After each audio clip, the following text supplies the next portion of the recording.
Chapter 1089. Oh my God, he wants people to help him cover up this matter. Hee, old man's secret deed should be having a headache right now. How can he snatch back the limelight? Blood Demon paced back and forth in the room. His speed was uncertain. Perhaps it was just as he thought. Troubled times, troubled times. Your Majesty, what do you think? The words of the body follow the heart. Skillful and convenient karma. Gaining equal wisdom in all laws. Being able to observe the actions of all sentient hearts. Knowing the truth of all impurities. Can you speak human words? Her Majesty Empress Wu laughed good-naturedly. You're becoming more and more professional. A professional charlatan, huh? Blood Demon ridiculed, but from these words, one could tell that he understood Her Majesty Empress Wu's meaning. What Blood Demon meant was that Luo Nan was no longer like before. He was no longer speaking profound and sophisticated words that normal people would find hard to understand. Instead, he was using skillful and convenient methods to stab at the point the target was most concerned about, the weakness they feared the most. This matter sounded simple, but it was just as Her Majesty Empress Wu said. To truly realize it required absolute magical power. On this point, Luo Nan pointed directly at life and death. He was skillful in observing people's hearts. After all, who wasn't afraid of death? But to be able to achieve such an effect, the power he displayed truly exceeded everyone's imagination. Blood Demon made an assumption. He placed himself on the opposite side of Luo Nan. He didn't think for too long before he felt like his brain was about to explode. Perhaps right now, directly over here. No, it should be firing nuclear warheads at Ban City. This is the fastest way to resolve this. Zhang Yingying glared at him when she heard this. But on the other side, Her Majesty Empress Wu nodded in agreement. You're insightful. Yingying, make a relevant contingency plan for the next step. Even if you don't need it tonight, you might need it in the future. Ha! Zhang Yingying was startled at first, but she soon grew serious. Her Majesty Empress Wu put away her scroll and slowly got up. Where are you going? What's the point of staying here? Her Majesty Empress Wu's gaze swept across the image of the empty scene. Then she left. Hey, Your Majesty, hold on. I have something to discuss. I have something to discuss with you. The Blood Demon puppet chased after them, but it suddenly turned around and grinned at Meng Chong, who was standing aside quietly. Hey, when the core is tied up, everybody has to test the periphery in the corners. Are you the core or the periphery? Have you figured it out yet? Meng Chong's expression was solemn as he bowed to the Blood Demon to express his gratitude. Let's not talk about whether or not this analogy was appropriate, but the reminder was very timely. The most important thing was for the relevant parties to promptly discuss their contingency plans and make a response when Luo Nan was stirring up such a storm. Her Majesty Empress Wu and Blood Demon went out one after the other. Half a minute later, Meng Chong also went out in search of a private place to contact his cult. Only Zhang Yingying and Bai Xinyan were left in the room. The latter was still hugging Zhang Yingying. Their cheeks were touching each other's shoulders, and it seemed like they were still tipsy. Nuclear bomb. Zhang Yingying frowned. She considered both the contingency plan and the actual possibility and threat. Bai Xinyan said softly, the Blood Demon is exaggerating. Right, I think so too. In reality, with the hundreds and thousands of weapons in this era, if you really want to get rid of an extraordinary, there are relatively more economical methods. For example, you can go from destroying a city to destroying a city district. If you put it this way, doesn't it suddenly become easier to accept? Screw you.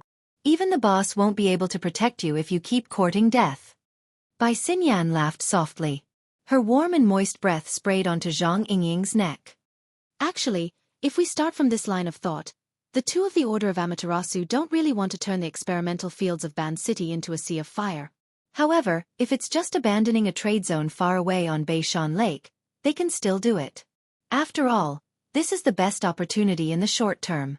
Of course, they need to have the awareness to pull chestnuts out of the fire for others. I'm curious right now. Do the true gods and the Pope have the awareness to contribute to the capitalists of the world who tremble with fear? Those capitalists don't have the qualifications. But from a different perspective, from a different person, do they have the qualifications? Zhang Yingying's body stiffened when she heard Bai Xinyan's words. Then she fiercely jumped up. Luckily, Bai Xinyan dodged in time. Otherwise, she wouldn't have her chin crooked. Hey, why didn't you say so earlier? That's just a guess, idiot. We have to be on guard even if there's a 1 in 1,000 chance. Zhang Yingying gave Luo Nan a call, but the call didn't go through. She rushed out of the room in 2 or 3 steps. Perhaps she went to look for someone, or perhaps she went to discuss things with Her Majesty Empress Wu. In the end, Bai Xinyan was the only one left in the room. She sat on the sofa and spread out her arms. She did her best to spread them out and said to herself, "Idiot. This is all metaphysics. If you believe it, it might not happen. If you don't believe it, it might happen." Bai Xinyan suddenly laughed in spite of herself. She gasped for a breath of air, stood up shakily, and walked outside. Right now, the exhibition hall was already in chaos.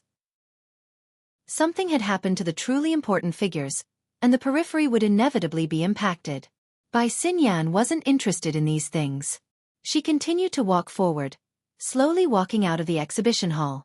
She entered the express passageway and left Area C, heading toward the bow of the ship. She didn't feel anything in the sealed exhibition hall, but on her way, her line of sight passed through some open areas. She saw the night sky outside, and she discovered that the jade light had already sunk into a certain foggy area at some unknown time.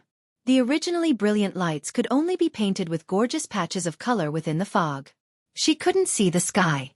She couldn't see the sea. Not a single figure could be seen on the deck area. Even if there were people, they would basically be completely submerged within the fog. On the other hand, those who were still lingering on the deck at this time had courage that far exceeded that of ordinary people. Bai Xinyan's feet didn't hesitate at all. She stepped onto the fog-filled open-air area. She arrived at the pool deck. It was the place where Luo Nan and the other extraordinaries chatted and conversed in the afternoon. Luo Nan was still in the middle of the pool, debugging that ox demon. But right now, there wasn't a single person in sight. Was she not here? Zhang Yingying didn't come either? Bai Xinyan shook her head. It didn't matter. It was just a guess. Mistakes were inevitable. She didn't have a clear goal in coming here. It was just that her value on the cruise ship was close to 0 at this stage, so she came here to find a sense of existence. Since there was no one here then. A phone call suddenly came in. Bai Xinyan raised her eyebrows when she saw the caller ID. She immediately picked up the call. "Oh my, it's boyfriend Sang. You actually have the time to make a call. Your time management is top-notch. I'm borrowing your place to hide. I also want to ask you something. How's the progress of your relationship with Boss Luo?" Wang Yu's voice was transmitted over along with the sound of the waves of the ocean. Is this something a boyfriend should ask? I'm really ashamed. Honestly speaking, I'm actually a bit bewildered and excited. But even if I don't ask now, someone will ask in a bit. Ha! Didn't you notice that your mentor is also on the one-way trip to the plateau? It looks like he trusts you. He's complaining and angry. His brain is a bit fried. Otherwise, he wouldn't waste so much effort to compete with others in terms of authority and forcefully call me. Of course, he'll be begging you later. I can help you transfer the call. You're welcome. Hey. What a mess. Bai Xinyan stuck her fingers into her phone screen. She stayed in the dense mist for a few minutes, her hair getting wet. She was just about to tidy up her hair when the gaudy and irritating functions of modern communications came into play. Wang Yu established a 3-way communication channel and then exited the group chat. This way, Bai Xinyan didn't even have the chance to refuse. She called her mentor. "Blanche, I need your help." The senior expert, Dr. Clay's tone was still relatively calm. He called Bai Xinyan by her nickname, as if it was a daily call. He didn't seem like Wang Yu's brain was fried, but the reception of the communicator was too good. It was to the extent that the weeping and cursing of the surrounding people could be faintly heard. Bai Xinyan also spoke in a normal tone of greeting. "Teacher, your luck today isn't good." "It's not completely bad. At least there's still signal in the no man's land. But this bit of luck ends here. I feel that Luo Nan just vented his anger. There won't be any more. Thank you for your consolation. I also have this kind of hope, but the problem we're facing right now is more direct." Dr. Clay said something to someone. It seemed that he was avoiding the chaotic flow of people. He subconsciously sighed. The saltwater lake area we're in is the endpoint of many inland rivers. It's also an important water source for the surrounding wild animals and mutants. It's also a place to forage for trace elements. This is a good place to study ecology, but it's absolutely not suitable for a large group of people to stay. I can already see a carnivorous bird circling in the air. Its mutant characteristics are very clear. Look at its sharp beak. It's absolutely not a scavenger. Dr. Clay spoke faster and faster. He could no longer conceal his nervousness. There are nearly 150 people here. There aren't more than 20 armed personnel. All of them carry light weapons. There are also very few ability users. It will be a disaster if we enter the hunting circle of the mutants. The rescue team should have already gone over. Bai Xinyan knew that this wasn't enough to make people feel at ease. She spoke a sentence that couldn't be avoided. How can I help you? But I need to say something first. Luonan probably won't care about the matters over there. Even if he does, I don't have much weight on his side. I just need a suggestion, Blanche. Dr. Clay didn't mind Bai Xinyan's evasive words.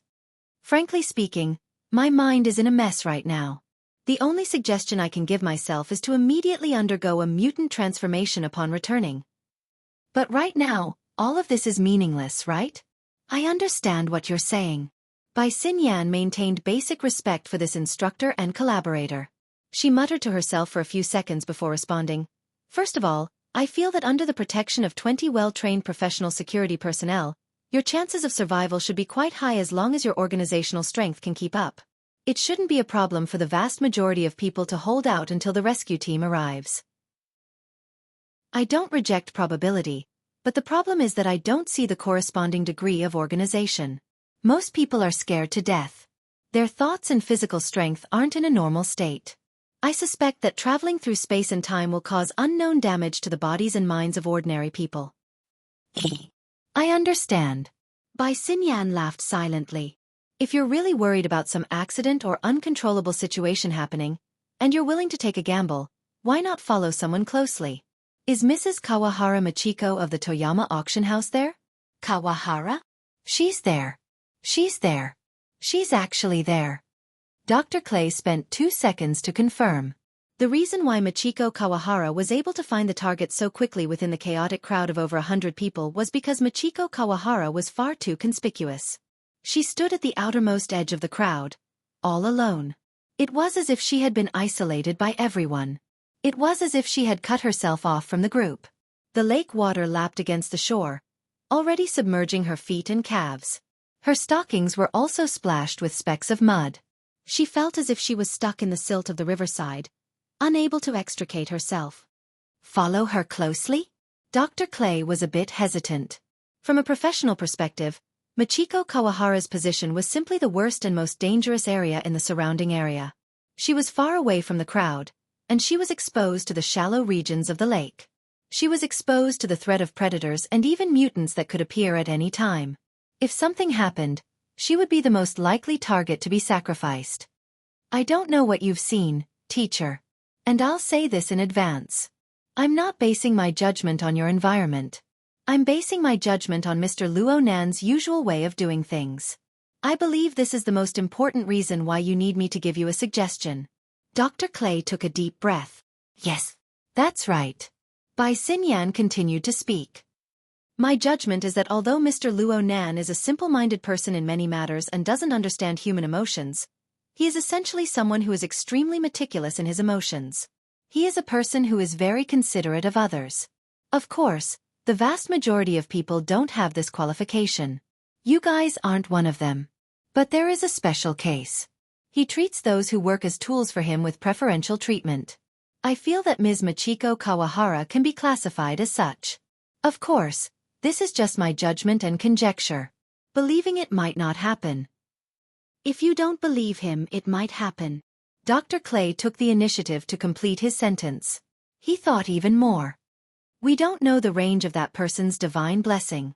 If it's a single target blessing, then I'll be in great danger. Maybe. Before Bai Xinyan could finish speaking, she heard Dr. Clay yell loudly, Ms. Kawahara, it's very dangerous over there. Retreat. Sure enough, the top researchers were all doers.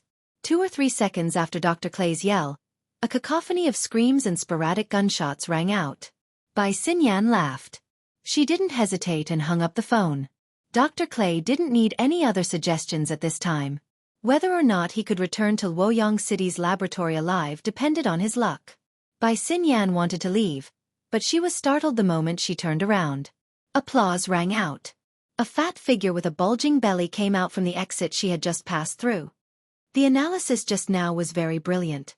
Miss Bai, aren't you interested in verifying it? Mr. Black Lion? Bai Xinyan was a bit surprised to see the newcomer, but she quickly came to her senses. You're also looking for someone?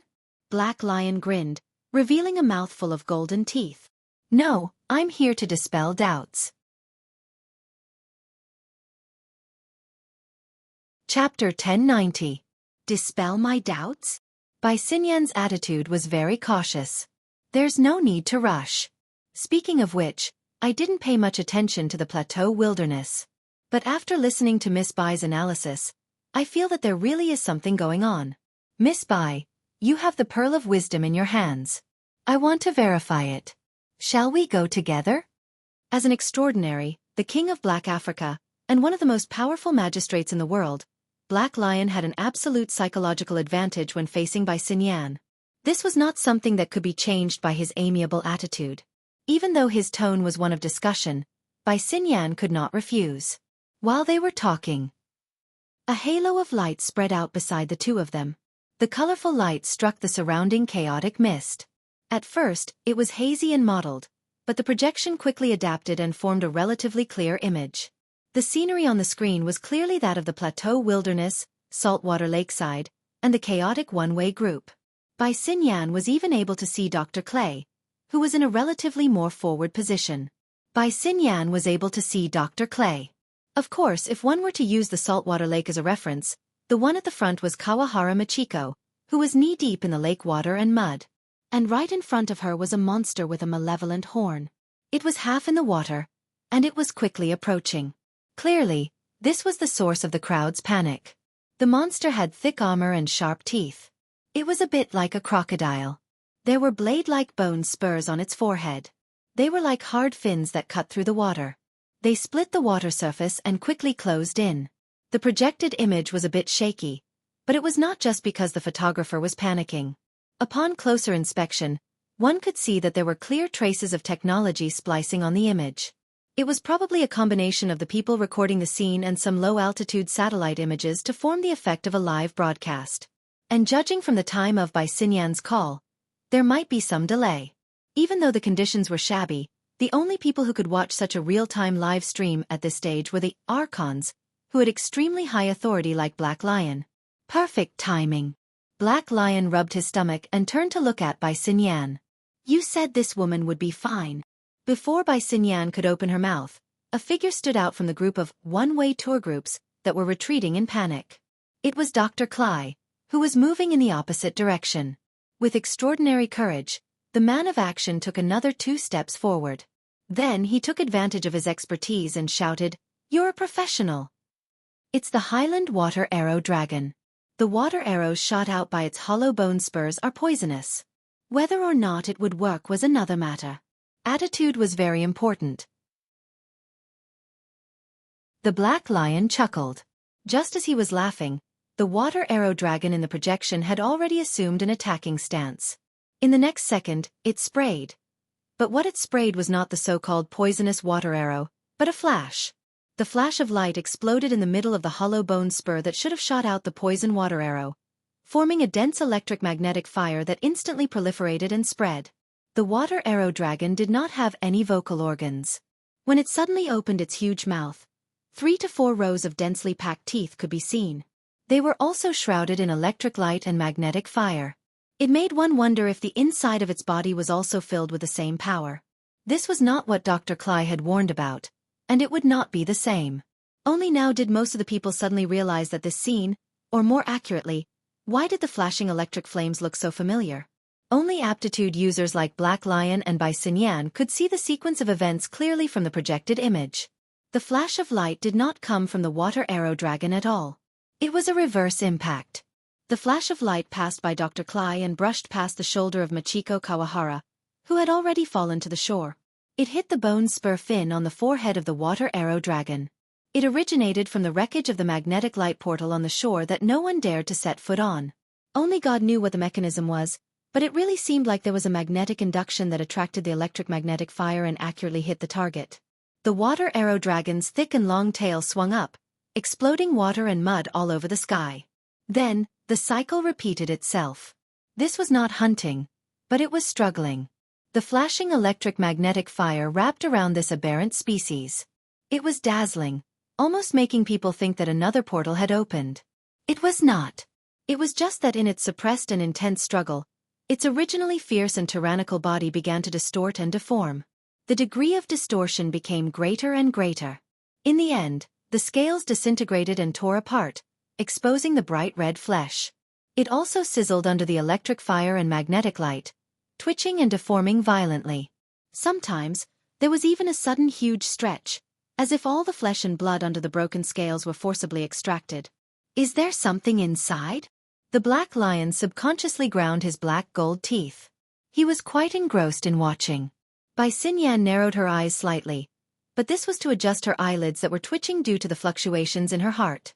She did not respond, because she did not know how to answer. But she did see that as time passed, the flesh that had been forcibly twitched and twisted did indeed faintly pinch into a vague outline. What does it look like? The black lion asked again. Bai Xinyan still did not speak, but her mind was basically clear. It was somewhat like a fetus in a mother's womb. Or to be more direct, it was like a curled-up humanoid creation. Following this outline, it seemed that the lines and boundaries of the limbs and torso could be seen. She could even see the corresponding stretching and struggling movements. Before the conclusion could be reached here, there was another bang in the sky. This time, the spliced view of the live broadcast was unable to keep up in time.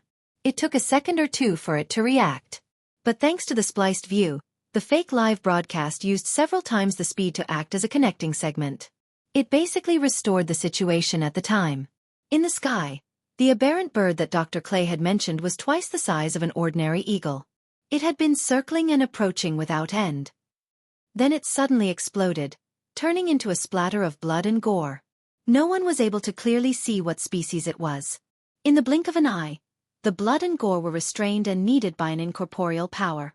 It was as if some figure was about to emerge from within. It was practically the same situation as the water arrow dragon on the surface of the lake. This. What is this? This is a good thing, a good thing. That Luo Nan. Mr. Luo Nan doesn't wish for anything to happen. Something big to happen. These words weren't wrong.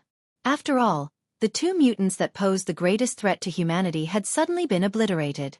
Even though the process was a bit bloody, the result was good. It wouldn't be too much to expand on this a bit, right? Many people on the one-way group revealed expressions of joy. They communicated with each other in whispers, and they used the satellite signal of the wasteland to call for external help. They were much more confident now. The professional security personnel at the scene finally took advantage of this time to catch their breaths. They began to play their role.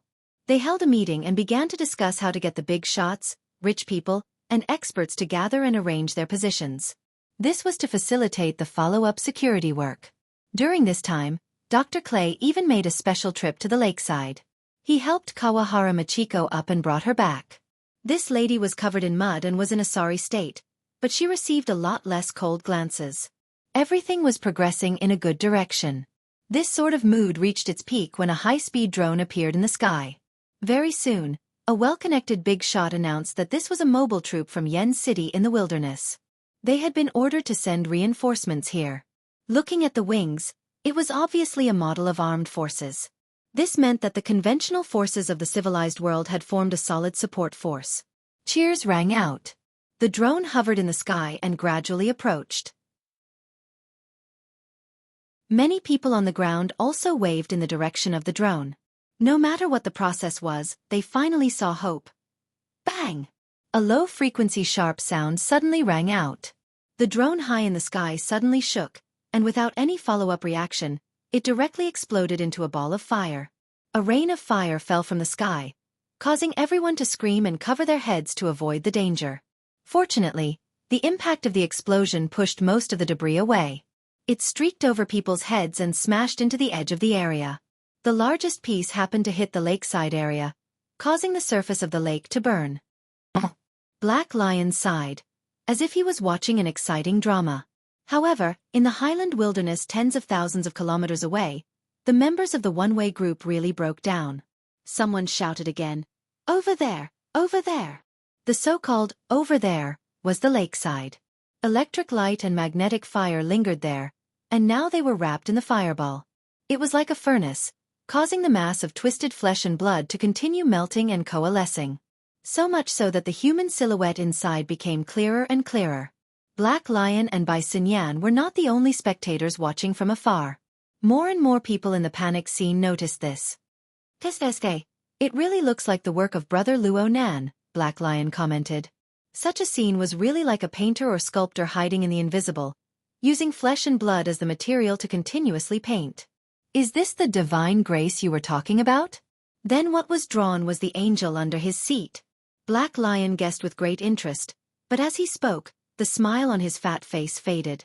Bai Xinyan turned her head to glance at him, then quickly withdrew her gaze. She still did not speak. In the blink of an eye, another light explosion occurred on the lake. Some of the excess flesh and blood were expelled, erupting into a thin layer of bloody mist. The so-called angel walked out of the bloody mist. His body was naked, and his face was clear and emotionless. The answer was clearly placed in front of him, but Black Lion still remained silent. During this time, the water arrow dragon's scaly outer shell was disassembled and smelted in the magnetic fire, forming a rough armor similar to the exoskeleton armor silhouette. It was used as clothing, wrapped around the angel's body, making it seem more like a living person. Jin Tong. Black Lion squeezed this name out from the cracks between his teeth. It must be said that this was not the first time this dead extraordinary had appeared, but to be able to appear in such a manner still made one's heart feel mixed emotions. After Jin Tong took form and appeared, he did not make any other movements. He just raised his head towards the sky. Many people's gazes followed him upwards. In the sky, the magnetic fire within the smoke flickered and extinguished, and another figure appeared. This figure was a bit more illusory than Jin Tong. It was faintly discernible, but its face was still clear. Gong Qi. Gong Qi also looked down. These two former extraordinaries, one high and one low, stared at each other across the air. During this time, the flesh and blood of the surrounding wild donkey corpses were like the two mutants that had collapsed. They began to squirm and twist, and under the catalysis of the electromagnetism fire, they formed indistinct lines of blood. The lines of blood gathered together and were cast towards Jin Tong and Gong Qi. The others looked at each other in dismay when they saw this scene. Some people came to a sudden realization, stomped their feet and cursed, "It's Luo Nan's." Before they could finish speaking, the person next to them forcefully covered their mouth. The range of the electromagnetism fire was clearly increasing. It appeared and disappeared in the air. It wasn't very frequent, but due to its powerful decomposition and catalysis function, it gave people the feeling that it had formed an inescapable net. It had trapped these 100 or so unlucky bastards who had nothing but wealth and technology. It was hard to say when a misfire would occur. No drones or other man-made objects would appear in the following period of time. Even if there were, they would probably stay far away from this area. What happened before was absolutely not an accident. It wasn't that no wild beasts and mutants had tried to enter this area, but they were struck by the electromagnetism fire before they could approach. They were torn apart, warped, and remolded. All living creatures turned into clay and clay. They became materials for the two extraordinaries. Or perhaps the extraordinary figurines. These two bizarre existences grew more and more alive. It also caused the people in this area, who were temporarily the exception, to grow more and more pale. No matter what the reason was, no matter what the design was, the people present and those who weren't present found it hard to forget the leaping electromagnetism fire before their eyes. Some people couldn't forget the images that were pieced together within the electromagnetism fire.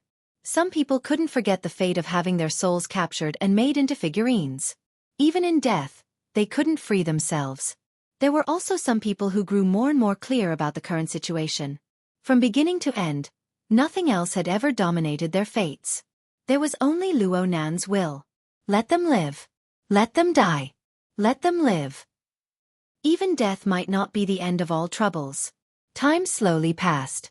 The people were unable to make any effective movements within this tangible and intangible net. During this period of time, some people were on the verge of collapsing completely, but there were also people whose minds grew clearer and clearer. For example, Michiko Kawahara. Michiko Kawahara had survived the edge of death, but she was no longer able to reflect her image. She had lived in the state of clay for a period of time, but now she let out a long breath. She took off her suit and used the lining of her expensive, custom-made coat. She did her best to wipe the dirt off her hands and face. She tied up her hair a bit, recovering the image of a strong woman with difficulty. Then she turned her head to look at Dr. Clay, who had just pulled her up. As for Dr. Clay, this man of action, he also turned his gaze. Truth be told, he felt that this scene was preposterous. But he thought back to Bai Xinyan's words. Of course, the most important thing was Luo Nan's actions after entering the scene. Suddenly, his thoughts became clear. Michiko Kawahara's gaze gave him one final stirring. The two formed an effective tacit understanding at this moment. Michiko Kawahara pursed her lips into a smile. "Doctor, are you interested in this?" These words broke through all of Dr. Clay's apprehensions. He grinned, suddenly raised his hand high, and shouted loudly. 10 million. 10 million credits. Chapter 1091. Dr. Clay's actions were far too abrupt and absurd. Under such circumstances, the surrounding people were confused for a time. 10 million was a small amount to most of the people present. But what was the point? Soon, Dr. Clay's finger pointed at the location of the Jin Tong on the lake. He added more concrete information. "I want this one. Cash transfer after tax." A few key words piled together and finally stimulated everyone's train of thought. Perhaps most people were not thorough enough, but there were some who reacted quickly. For example, Mr. Luo Nan had repeatedly called out the man with two beauties in his left and right arms. He suddenly jumped up from the ground and extended his arms to the sky. He even spun in circles in the direction of the gong opening. 100 million. 100 million. I want this one. Such a bidding war was suspected of driving up the price, but the atmosphere became lively. Experts and tycoons all had leaders. No matter how confused the others were, they all came to a sudden realization. That's right. Luo Nan had said that the gong opening and the Jin Tong were added to the auction. Since they were auction items, they naturally had to bid. Otherwise, how could they be considered cooperative? How could they show their attitude? Even now, there were still many people who did not know what these two things were. They did not know what use they had in their hands. But they absolutely would not let this opportunity slip by. Compared to the auction items, compared to money, their lives were more valuable, right? Moreover, they had to listen to their words. That young Mr. Luo had said that he was heavily in debt and that he relied on lecturing for a living. Such a capable person had to live his days in poverty. Everyone saw this. How could they not feel guilty? In just a few breaths of time, a nest of ungrateful people had hot tears in their eyes. They raised their arms and cheered loudly, causing the number of gold coins that had just been revealed to increase exponentially. During this period of time, some people had a flash of inspiration. They felt that their personal financial resources were limited and their contributions were insufficient. They simply huddled together and formed a temporary alliance to bid together. This caused others to imitate them one after another. In a short amount of time, the two auction items were raised to over 700 million. It looked like they could break through the 1 billion mark at any time. Auctioning or fighting with your life? That's the question. Black Lion grinned, not concealing his ridicule at all. But the real problem is that the lives of these people can't compare to those two masterpieces, even though they look like half-finished products. As he spoke, Black Lion made another call. "Hello, is your phone auction line still there?" So straightforward?" The Black Lion looked back at Bai Xinyan and complained, "Someone is more anxious than me." As he spoke, he turned the projection into picture-in-picture mode and connected to the auction house's signal. The auction hall was supposed to be empty. And it was indeed empty. However, at this time, the lights at the edge of the booth flickered and there was a ringtone. It was the light for the telephone auction. Someone was bidding, and it had nothing to do with the reason of saving his life. Are there so many bored fellows like me? Black Lion said, but he did not hesitate to use his authority to join the bidding. Bai Xinyan pursed her lips slightly. She looked at the projection that was split on the surface but unified in substance. She looked at the arms that were waving vigorously by the shore of the saltwater lake. She looked at the flickering lights in the auction hall. She had been in the room when Luo Nan and Blood Demon had been conversing. She knew the cause and effect of the matter. She knew that this scene was actually caused by Blood Demon's wild imagination. However, even Blood Demon himself would not have thought that Luo Nan would actually use such a method to draw cards. He would distort life. At the very least, he would distort the form of existence of life. On the surface, the Black Lion merely displayed a deep interest. However, beneath this deep interest, what were his deep psychological feelings like? Was it that he grieved for his own kind? The fox grieved for the rabbit's death? If the Black Lion was like this, what about the other extraordinaries, the most powerful group in the world? Did Luo Nan not think about the consequences? Bai Xinyan was not worried. She was just deeply curious. Black Lion was a bit free after a round of bidding at this time. He turned his head to ask her, Miss Bai, according to your understanding, should we think deeper or shallower about Brother Luo Nan's actions? What does it mean to be deep? What does it mean to be shallow? The Black Lion knew that she was asking a question he already knew the answer to, but he still said a few more words. If he thinks deeper, then he has an even deeper calculation, layer upon layer. We have yet to capture his true goal. If he thinks shallow, then he actually doesn't think too much. It's just that we have overlooked some problems. The Black Lion should be said to have thought deeper for things to reach this point. Everyone thought deeper. Of course, Bai Xinyan would not say this. She just combed the hair in front of her forehead and smiled. In short, it's just that we don't know. The Black Lion shook his head. This doesn't mean that we don't know. No, I think that because we don't know, we don't know. What do you mean? Well, it wouldn't be appropriate to continue talking about this. Relax. Secrets don't spread to 6 ears. The Black Lion spoke carelessly without sincerity, but then he suddenly paused. Yes, it really isn't appropriate right now. Bai Xinyan subconsciously followed the Black Lion's line of sight and looked back. She saw a figure faintly discernible within the thick fog that pervaded the air. It was floating above the pool. It seemed as if it would become clearer, but it also seemed as if it could melt into the depths of the fog at any time. Luo Nan. When did he come? Bai Xinyan's heart skipped a beat. Luo Nan did not pay attention to this side. He just quietly and attentively looked at the clouds in the sky. He was alienated from his surroundings. It was like the colorful scenes around the Black Lion and Bai Xinyan. They were just projections of transcoded information streams. However, lightning could be seen flowing around his body and within the clouds and mist. There were crackling sounds. Although Bai Xinyan was 20 to 30 meters away, she still felt her face go slightly numb. It was as if an electric current had passed through her. I suddenly understand a bit. The Black Lion subconsciously took 2 steps forward and muttered, I can't figure out this little brother's foundation, so I can't figure out his pursuits. I don't know his pursuits. I can't figure out his goals and thoughts. This is the extraordinary power that reconstructed Gong Qi and Jin Tong. At this moment, it was hard to tell if lightning was flickering in the depths of the Black Lion's eyes or if fire was bursting out of the Black Lion's eyes. He did not conceal the desire and greed in his heart at all. Finally, Luo Nan seemed to have sensed this. He turned his face. The Black Lion grinned and waved at Luo Nan. Luo Nan just looked at him quietly. His thoughts naturally fluctuated and his will flowed through the air. The Black Lion was an example. A good example. He was one of the hundreds and thousands of people who revolved their thoughts and wills around the electro-optic magnetifier. Luo Nan did not necessarily need to see them. He just needed to sense them.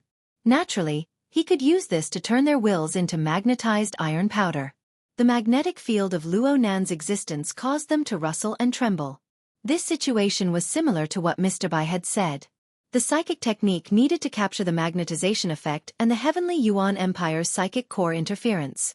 However, it seemed to be quite appropriate to match the soul magnetization of the magnetized mica jellyfish. Upon closer inspection, it was nothing more than the difference in degree and level, the result of initiative and passiveness. Although the saying, of the same origin but different origins, all streams return to the origin, was merely an approximate solution obtained from the laziness of human thought and infinite simplification, there was indeed a reason behind it. At the very least, it could break through the barriers of knowledge in a certain domain and level, achieving the effect of connecting in one breath. At the very least, at this moment, this penetrative sense swept away a considerable portion of the superfluous information flow that Luo Nan mobilized. This caused his state of mind to become all the more pure and clear. And the more it was like this, whether it was on the level of worldly wisdom or in the domain of extraordinary strength, Luo Nan's magnetization power became purer and more powerful. The effects it formed became more and more direct. Luo Nan felt that the conditions were sufficient. The most powerful, wealthy, and relevant professionals in the world. These people, who were possibly the most assertive in the world, were bent by tyrannical strength and confused by inconceivable changes. They completely followed Luo Nan's design train of thought. The energy squeezed out could be completely applied to the current modification project of the large magnetized mica production line.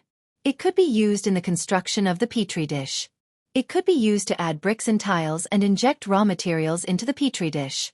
In comparison, this was even more suitable than Ox Ghost's Tree of Nothingness. It was even more suitable than the Poseidon version of the belief system that he had yet to borrow. It wasn't strength or thickness. It was a pure and appropriate design of the environment. The lacking structure of the petri dish on the large magnetized mica production line could be seen rapidly constructing and multiplying at a visible rate. Regardless of whether they were present or not, all of them had been magnetized. Among the targets that had been magnetized were those extremely fine, tiny, and even extraordinary powerhouses. The electric fire that was hard to observe quickly flickered and extinguished.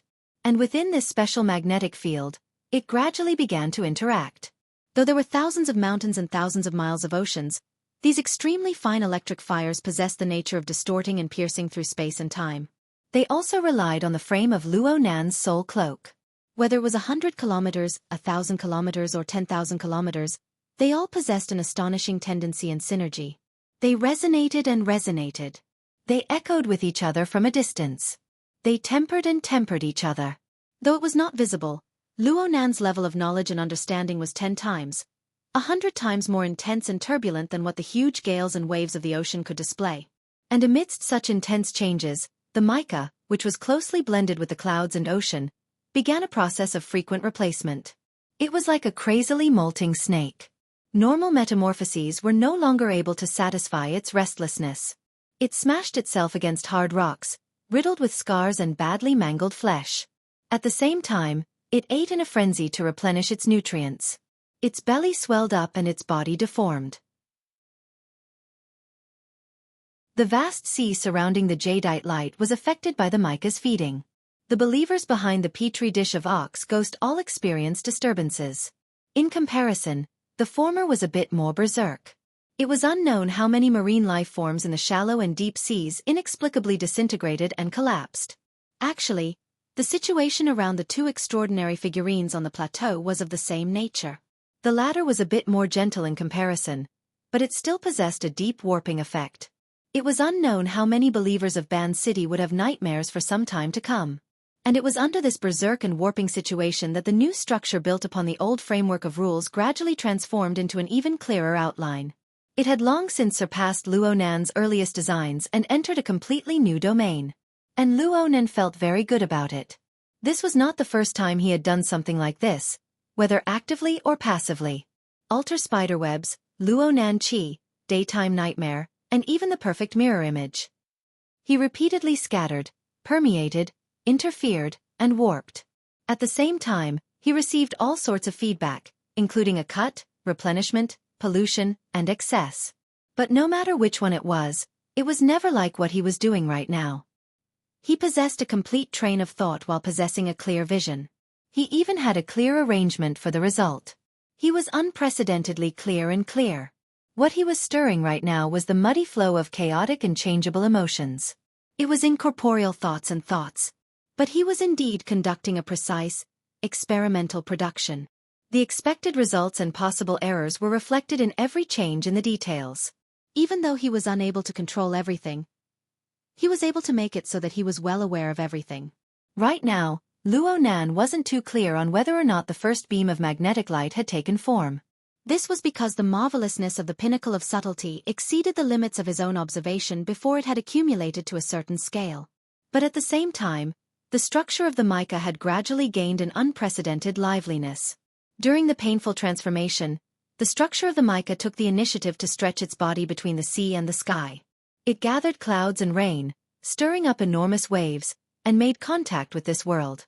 It experienced a rather novel sensation of touch. It quickly absorbed and integrated the complex information of the external world. It was clear what was related to it and what could be entered. From Luo Nan's perspective, the hazy mist between the sea and the sky had already wrapped the jadeite light within. It was released, as if it was swallowing and spitting, as if it was playing with it. Luo Nan looked inside this metal box on the sea. He looked at the life forms, whether strong or weak, but they were all gorgeous and colorful.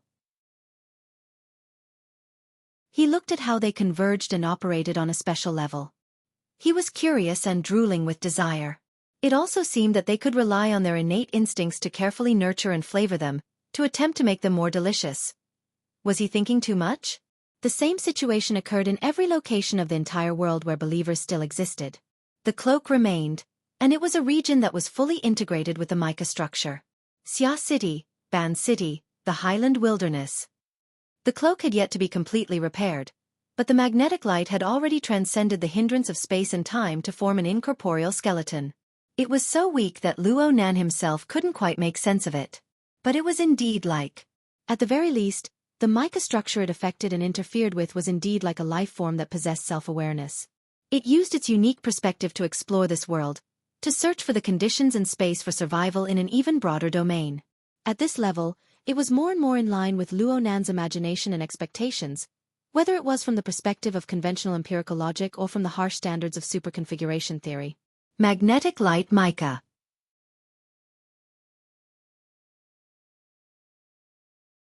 Chapter 1092. Was this the magnetic mica jellyfish? Luo Nan didn't have a definite answer for a time. Even though his mental observation could be said to be at the apex of Earth, it was still extremely strenuous for him to capture more details within this marvelous magnetic structure and even decisive evidence. This was determined by the breadth, precision, and level of perception. Luckily, Luo Nan still possessed a fundamental advantage when compared to others. This marvelous existence was something he had created based on the basic design of the school of fantasy. He had combined it with actual examples to produce it step by step. He didn't rely on external machines on the production line he had established. Instead, he relied on the provisions of the laws. A crashing sound rang out on the mental plane. The heavily chained crow hummed, just like how it controlled the wraith sign in the past. It followed the special laws and regulations to permeate into the subtle and complex magnetic structure, attaching and controlling it step by step. The existence that was gradually becoming intelligent, let's call it the magnetic mica jellyfish. It instinctively rejected this situation, but it didn't know how to resist in its naive ignorance. In the end, it allowed the heavily chained crow to penetrate through the lock layer by layer, forming a firm bond with Luo Nan. From the perspective of the magneto-mica jellyfish, it shouldn't be able to understand the meaning of these fetters. It just followed its natural reaction, following the fetters and projecting its unique probing antennae in the opposite direction to point at Luo Nan. In this instant, the special clairvoyance pierced through the cloud layers of the globe, pierced through the projection path of the water vapor fake, and even pierced through Luo Nan's original frame of body and soul on the yacht in Ban City. It pointed straight to a deeper level that even Luo Nan himself wasn't too clear on. According to Luo Nan's current superficial understanding, it should belong to the fantasy layer referred to by superconfiguration theory. It formed the core of the laws of superconnection and superinterference. It pointed straight to the fundamental structural method that made Luo Nan Luo Nan Luo Nan. Yes, Luo Nan was searching for an answer from a book. In any case, the magnetic mica jellyfish carried out a warping effect on such a level. It disintegrated, reconstructed all things, and even broke through the barriers of space and time. It constructed a completely new connection that surpassed imagination. Since it possessed this kind of ability, it was necessary to possess the corresponding sensing foundation. At this moment, the magnetic mica jellyfish already manifested its transcendental talent and insight. It was because of this transcendental determinism that the magnetic mica jellyfish was destined to be born with a way of existence, growth path, and corresponding thinking and behavior pattern that was completely different from the normal life that humans understood. The mutual clairvoyance between Luo Nan and the magnetite mica didn't have much of an effect on the magnetite mica, which was practically a blank piece of paper right now. It just had an additional channel to gather information. For the magnetite mica's inconceivable wide-area perception ability, it was better than nothing. But for Luo Nan, he needed to learn and analyze if he wanted to thoroughly understand it. At the same time, the interference effect formed by the magnetic photon mica's clairvoyance naturally led to a reverse pressure. It made Luo Nan's body, which was already not that sturdy to begin with, sway a bit. This was troublesome. This gave Luo Nan a reminder. Right now, the larvae of the magnetic photon mica jellyfish that had just been ignited still had a long way to go before it was complete, but it was already showing signs of growing. It would take some more time to grow. If the difference between the two sides was too great, even as the producer and controller, the final result might not be very good. It wasn't that the magnetite mica had any ill intentions towards him, but when the target was too big and of a high level, some damage was simply unintentional. It was like a slow-moving elephant crushing a tiny ant under its foot. Alexander. So he had actually hatched such a dangerous thing. For this reason, Luo Nan needed to properly sort out the structural relationship between the two sides. Of course, the hatching brought even more benefits. Absolutely great benefits. Luo Nan thought of 4 things right now. At least 4 things. The first was obviously the inconceivable ability of the magnetite mica jellyfish itself.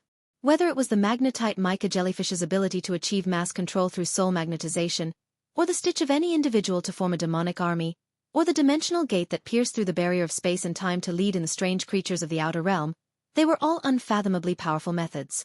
Even the larvae found it hard to truly realize the might of a complete body. The value of the research process alone was immeasurable. The second thing was that fortune and misfortune came hand in hand. Controlling the magnetite mica jellyfish and maintaining a close connection formed a new pressure on Luo Nan.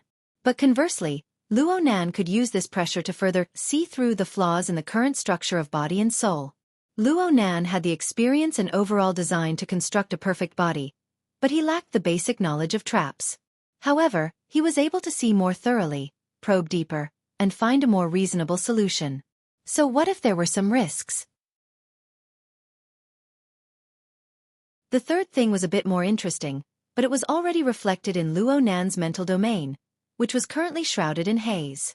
The dark chains and the wraith sign faithfully reflected the laws of the Sun Wheel Absolute Prison within the chaos formed from the conflict between the Sun Wheel Absolute Prison and the sinful poison contamination. They guarded within. Meanwhile, within the Fog Palace, that was independent of it and formed from the power of the master of Zhanhe's works, the image of the magnetic mica became clearer and clearer. And it actually possessed some sort of effect. The creatures of the outer realm that Luo Nan saw in the relay station became clearer. Especially the shadow cockroach. It was so alive that it seemed as if it could break through the void at any time and leap out.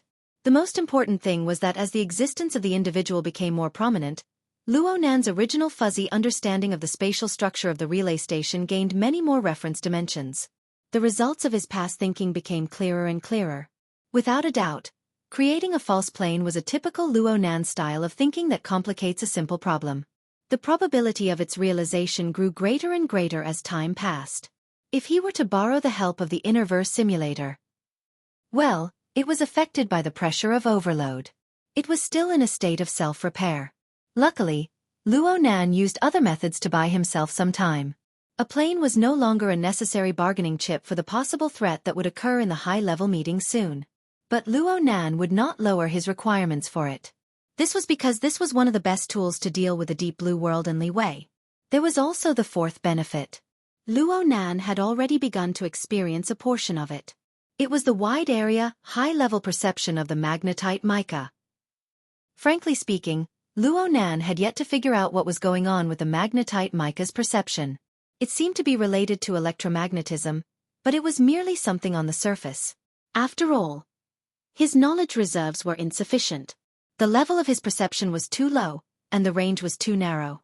Even if the magnetite mica were to completely open up to him, there would still be large areas of the unknown. This was limited by the form of existence that humans possessed. According to Earth's current research, The forms of existence that humans could perceive and observe only accounted for about 4% of all forms of existence in the universe. With the further development of science and technology and the further deepening of the observation of the universe, this proportion would likely continue to decrease and not increase. The mental sensing mode of ability users broke through this upper limit to a large extent. But they were limited by the limitations of their own sensory organs and their long-term experience in sensing. It was hard to fully explain the increased portion. Otherwise, where did the mysterious ability of being a psychic come from? Right now, the magnetite mica provided Luo Nan with a brand new medium for his mental senses. This kind of breadth and depth was a level that was practically impossible to reach in the long natural evolutionary process of human life. Luo Nan's own abilities were largely rooted in his sensing ability. He could rely on this new medium, this new platform to realize new breakthroughs. In comparison, the soul cloak, which used the structure of water molecules as a medium, was limited in the end. It lacked universality. It was fine in an environment rich in life like Earth, but once it rose to the interstellar realm, it would inevitably become stretched thin. Why did he think of the interstellar realm? Luo Nan raised his head. There was only the endless curtain of night covered by thick clouds above his head. Of course, on the rotating Earth, the coexistence of day and night was inevitable. The luxurious cruise ship was traveling along the 180-degree meridian from east to west. The time difference of 3 hours made it so that the sun was setting in the East 9th District, located on the west side of the Pacific Ocean. The setting sun covered the water, and the sea was dyed in blood. This was the scene Emola saw when she took a high-speed flight from G-City and arrived at the waters surrounding the Amaterasu court. If one were to say that this scenery was rare, it wasn't. But the surrounding waters were practically covered by dark clouds. It was still enough to make one's eyes light up, especially when one came from above the cloud layer. The surroundings were covered in dark clouds, and the setting sun alone illuminated this place. The dense colors dyed the sky. It was as if the air was brushed with textures that were hard to see during normal times. It was as if there were incorporeal roots and veins that traveled through the void. They swallowed the nutrients of the world and nurtured an unknown power. Emola was very familiar with this place. After she landed, she drove the driver to the central region of the Amaterasu court. Incorporeal eyes were spying on her from beginning to end, assessing her state. She did not care about it at all.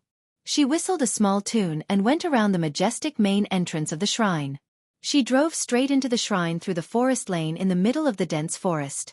She stopped the car at a position that was only about 5 meters away from the shrine owner. Emola yawned and got out of the car. At that moment, she was still wearing the heavy makeup that made her look like she would enter a nightclub at any time. She looked completely out of place in this holy land of the Amaterasu order. Needless to say, she did not look like the Pope of the Amaterasu order. However, no one said that she was the Pope. At that moment, the bald man who was the most qualified to speak was sitting cross-legged under a tree that was so thick that it would take several people to encircle it. He was reading a book under the dim light from the canopy of the tree. He did not raise his head at all. Well, to be exact, he was flipping through a rather old notebook. Is this the legendary notebook that has the traces of the god and demon sealed in it? Let me have a look. Emola reached out her hand. The Pope moved away and avoided her hand. He did not even raise his head. You need to rest and build up your strength. Don't get distracted. Hey, didn't you invite me over to decipher this thing? The Pope flipped another page of the notebook in his hand. He still did not raise his head. He only said calmly, "First, you can only be considered as assisting in the deciphering work. Second, there is a change in the direction of the current work. Can the employer change the task at will? Then you can take it as an order." Under the canopy of the tree, the air froze for a moment. Under Mola's exaggerated fake eyelashes, her gaze was cold. However, she quickly returned to her carefree state. Then what is the order? Wait. The Pope was a man of few words. Emola did not find this arrangement strange at all. She snorted and walked straight to the Pope's side. She imitated his posture, leaned against the tree, and sat cross-legged. However, she was destined to not be too well behaved. Soon, she stretched one leg forward and raised both her hands, causing her entire body to stretch. I can tell that this is an urgent task. That's why you responded to it in a hurry. You might even look very pathetic. This does not match your usual style, but it does fit the current situation." As she spoke, Emola glanced at the notebook a few times. This time, the Pope could not be bothered with her. In fact, he did not respond at all. It was as if he did not care even if he waited until the end of time. Emola did not care about him either. She leaned against the tree behind her and even rubbed against it a few times. Suddenly, she pulled back her elbow and hit it heavily. "What do you want to do to the beautiful lady?" The spot where the tip of her elbow hit immediately corroded and caved in. There was a tendency for the corrosion to spread in all directions. Fortunately, it was quickly controlled. A strong vitality was transmitted over to repair the corroded tree trunk. For a moment, cracking sounds could be heard continuously.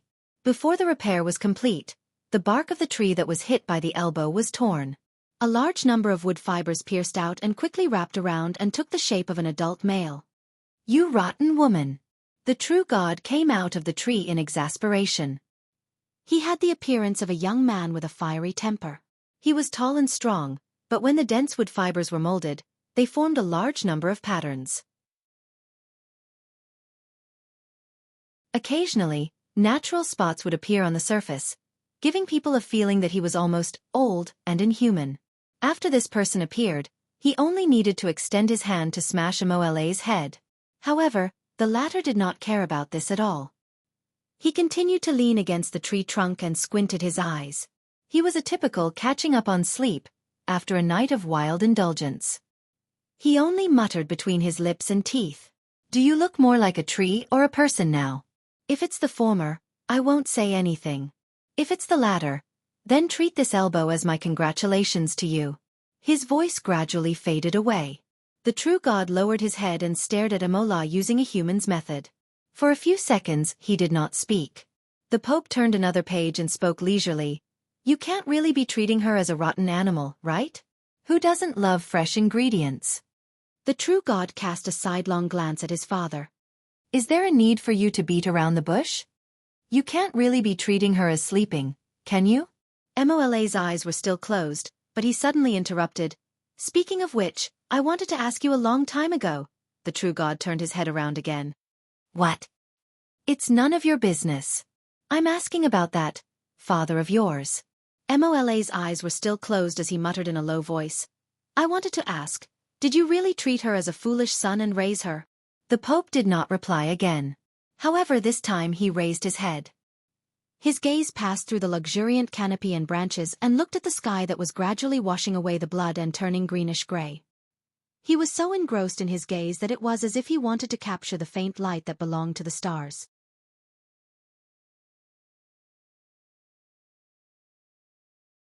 Chapter 1093. In low Earth orbit about 400 kilometers above the Earth's surface, the Jade Dragon was silently operating. As the platform of the old Magic Cloud-class internal defense circle, Jade Dragon had been operating in the low Earth orbit for more than 30 years since it was put into service, and it had the experience of firing at landlords many times. Its overall structure couldn't be said to be excellent. In the non-breaking energy-saving state, even if only the life support system and observation system maintained operation, there would still be a considerable degree of mechanical noise. Once a few more modules were opened, the treatment of leaning against the wall is like a massage bed was not a lie. At this moment, when the ship's adjutant Claire held onto the handhold on the bulkhead, he felt like he was holding a massage stick. However, he still relied on his 10 years of practical experience in the aerospace army to skillfully use the handhold. With just one push, he easily passed through the nearly 20-meter-long passage. Originally, he could have also calculated the opening time of the automatic sensing door, but the door of the command cabin turned out to be an antique that required a password to enter, so there was nothing he could do. Even if he opened the password-protected door, he still entered the so-called bridge without a hitch. This was the most spacious place in the entire ship. It was close to the height of a 2-story building, and it had an excellent hollow structure. There were fixed positions arranged in a spiral pattern on the inner wall, and there was also a luxurious one-piece projection tactical sand table that made proper use of the hollow structure. In Claire's opinion, this was the most eye-catching design among such antiques. No wonder the officers and soldiers, who were basically suffering from mild, moderate, or severe claustrophobia, were trying their best to fight for the duty in the command cabin so that they could avoid staying in the capsule-style dormitories or the so-called 360-degree starry sky view, gyms that were like fish tanks. Of course, they wouldn't be on duty. Wouldn't it be fun to play a few luxurious AR battles with a tactical sand table? But today, when Claire came in, no one was playing games, and the tactical sand table was not even opened. About 1/3 of the seats in the command room were occupied. It seemed that they were also doing something important, and the indicator lights flickered. Claire glanced at it as if the main engine was heating up. "Good day, Commander." Claire retracted her gaze and floated to the command seat. She entered her seat and greeted Major Chao Kai, who was seated beside her. Chao Kai and Claire were both in the prime of their lives. In contrast, Claire looked slightly older, largely because of his prematurely thinning hair. However, in this weightless environment, Chao Kai's overly casual sitting posture made him look lazy and lethargic. In the face of Claire's greeting, Major Chao Kai seemed to be a bit distracted. After 2 seconds, he replied, "Is it daytime in Bu City? It's going to be nightfall soon in Ban City." Ban City? Claire was stunned. Although he was greeting in the time of his hometown, Bu City, Major Chao Kai should be from Hu City. Fortunately, he looked at the operating chart of the platform and quickly understood. According to the trajectory of the airship, they would arrive in the sky above Ban City in about a few minutes. If the officer was willing to chat, the adjutant would certainly accompany him. "I haven't been to Ban City yet. I heard that the ruins at the bottom of the lake there are very spectacular. It's a holy land for diving enthusiasts." "That's Beishan Lake." Major Chao Kai's words were a bit erratic, as if there was a bit of emotion in them. His fingers unconsciously fiddled with a crystal ball that was slightly larger than a fist floating and rolling on his fingertips. In fact, it was a fully sealed fish tank with a mini octopus sealed inside. It was a strange, translucent species. Claire's gaze drifted in that direction. As far as he knew, this was transported in the name of scientific research, and fell into Major Chao Kai's hands with borrowing procedures. In the end, it became a pet. Strictly speaking, dozens of people in the scientific research, logistics, and command system could suffer together, but who would care? The Magic Cloud class was an old-fashioned airship platform. Its most glorious days had already passed. Back then, they were used as space artillery platforms to bombard the nests of mutants from afar and clean up the tyrannical mutants in the atmosphere. They had made an immortal contribution to the construction of the human defense system in the era of mutation. But now, compared to the younger generation that could freely sail in the solar system, they were indeed old and could only exist as training ships and retirement ships. The Jade Dragon was especially unfortunate. Because it had to take care of research projects that could be used for both military and civilian purposes, it even lost the qualifications to train new recruits. Now, all that was left here were all floating personnel who had been transferred over according to procedures. They had enough seniority and were ready to be promoted or retired. His commanding officer, Major Chao Kai, was an unlucky guy who was about to retire when he was in the prime of his life. Only God knew why. In such an environment, no one would care about such a small detail. In fact, in space life where birds were no longer used to the outside world, anything new and interesting would be pleasing to the eye. Even Claire himself was a bit moved by the little thing that had survived in the sealed fish tank. He was already thinking that after Major Chao Kai got tired of it, maybe he could borrow it and play with it for a few days. Of course, he couldn't do it now. In fact, as an adjutant, he had only been transferred here for a few days and wasn't close enough to Major Chao Kai and his old subordinates. For example, right now, he hesitated for a moment before deciding to make a small joke to close the distance. If it's Sakura City, Sir should have a special memory there, right? Very special. The corner of Chao Kai's mouth twitched, then he took the initiative to change the topic. "You're not on duty right now. What's the matter?" Claire shrugged. "It's just a little sensitive to the idle jitter." "Are we going to apply the brakes?" "Yes, the altitude of the platform's orbit is currently 392 kilometers. The Research Institute hopes to raise it to more than 428 kilometers to optimize the observation angle.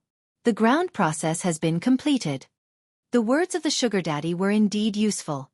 Of course, Claire didn't say this out loud. After all, the sugar daddy who paid for 75% of the platform's operating costs had the right to be respected. Claire didn't take this seriously. For the aerospace army, it was already the interstellar era. This kind of old platform was nothing compared to those ships that cruised freely in the solar system. A simple maneuver of a few hundred to 1,000 kilometers was nothing. Do you need me to do anything?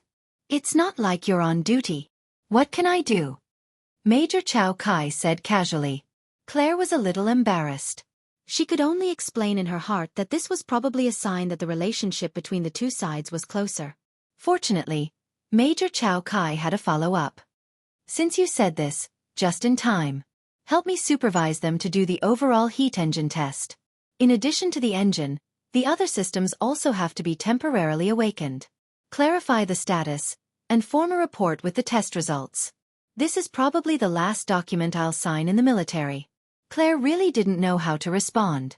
She could only reply, "Yes, sir." At this moment, the sergeant in the opposite seat reported, "The main cannon power test has been completed. Do you want to continue charging?" Claire was shocked. Main cannon.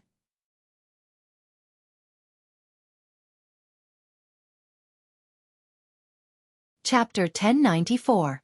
The main cannon of the Jade Dragon wasn't actually a cannon at all.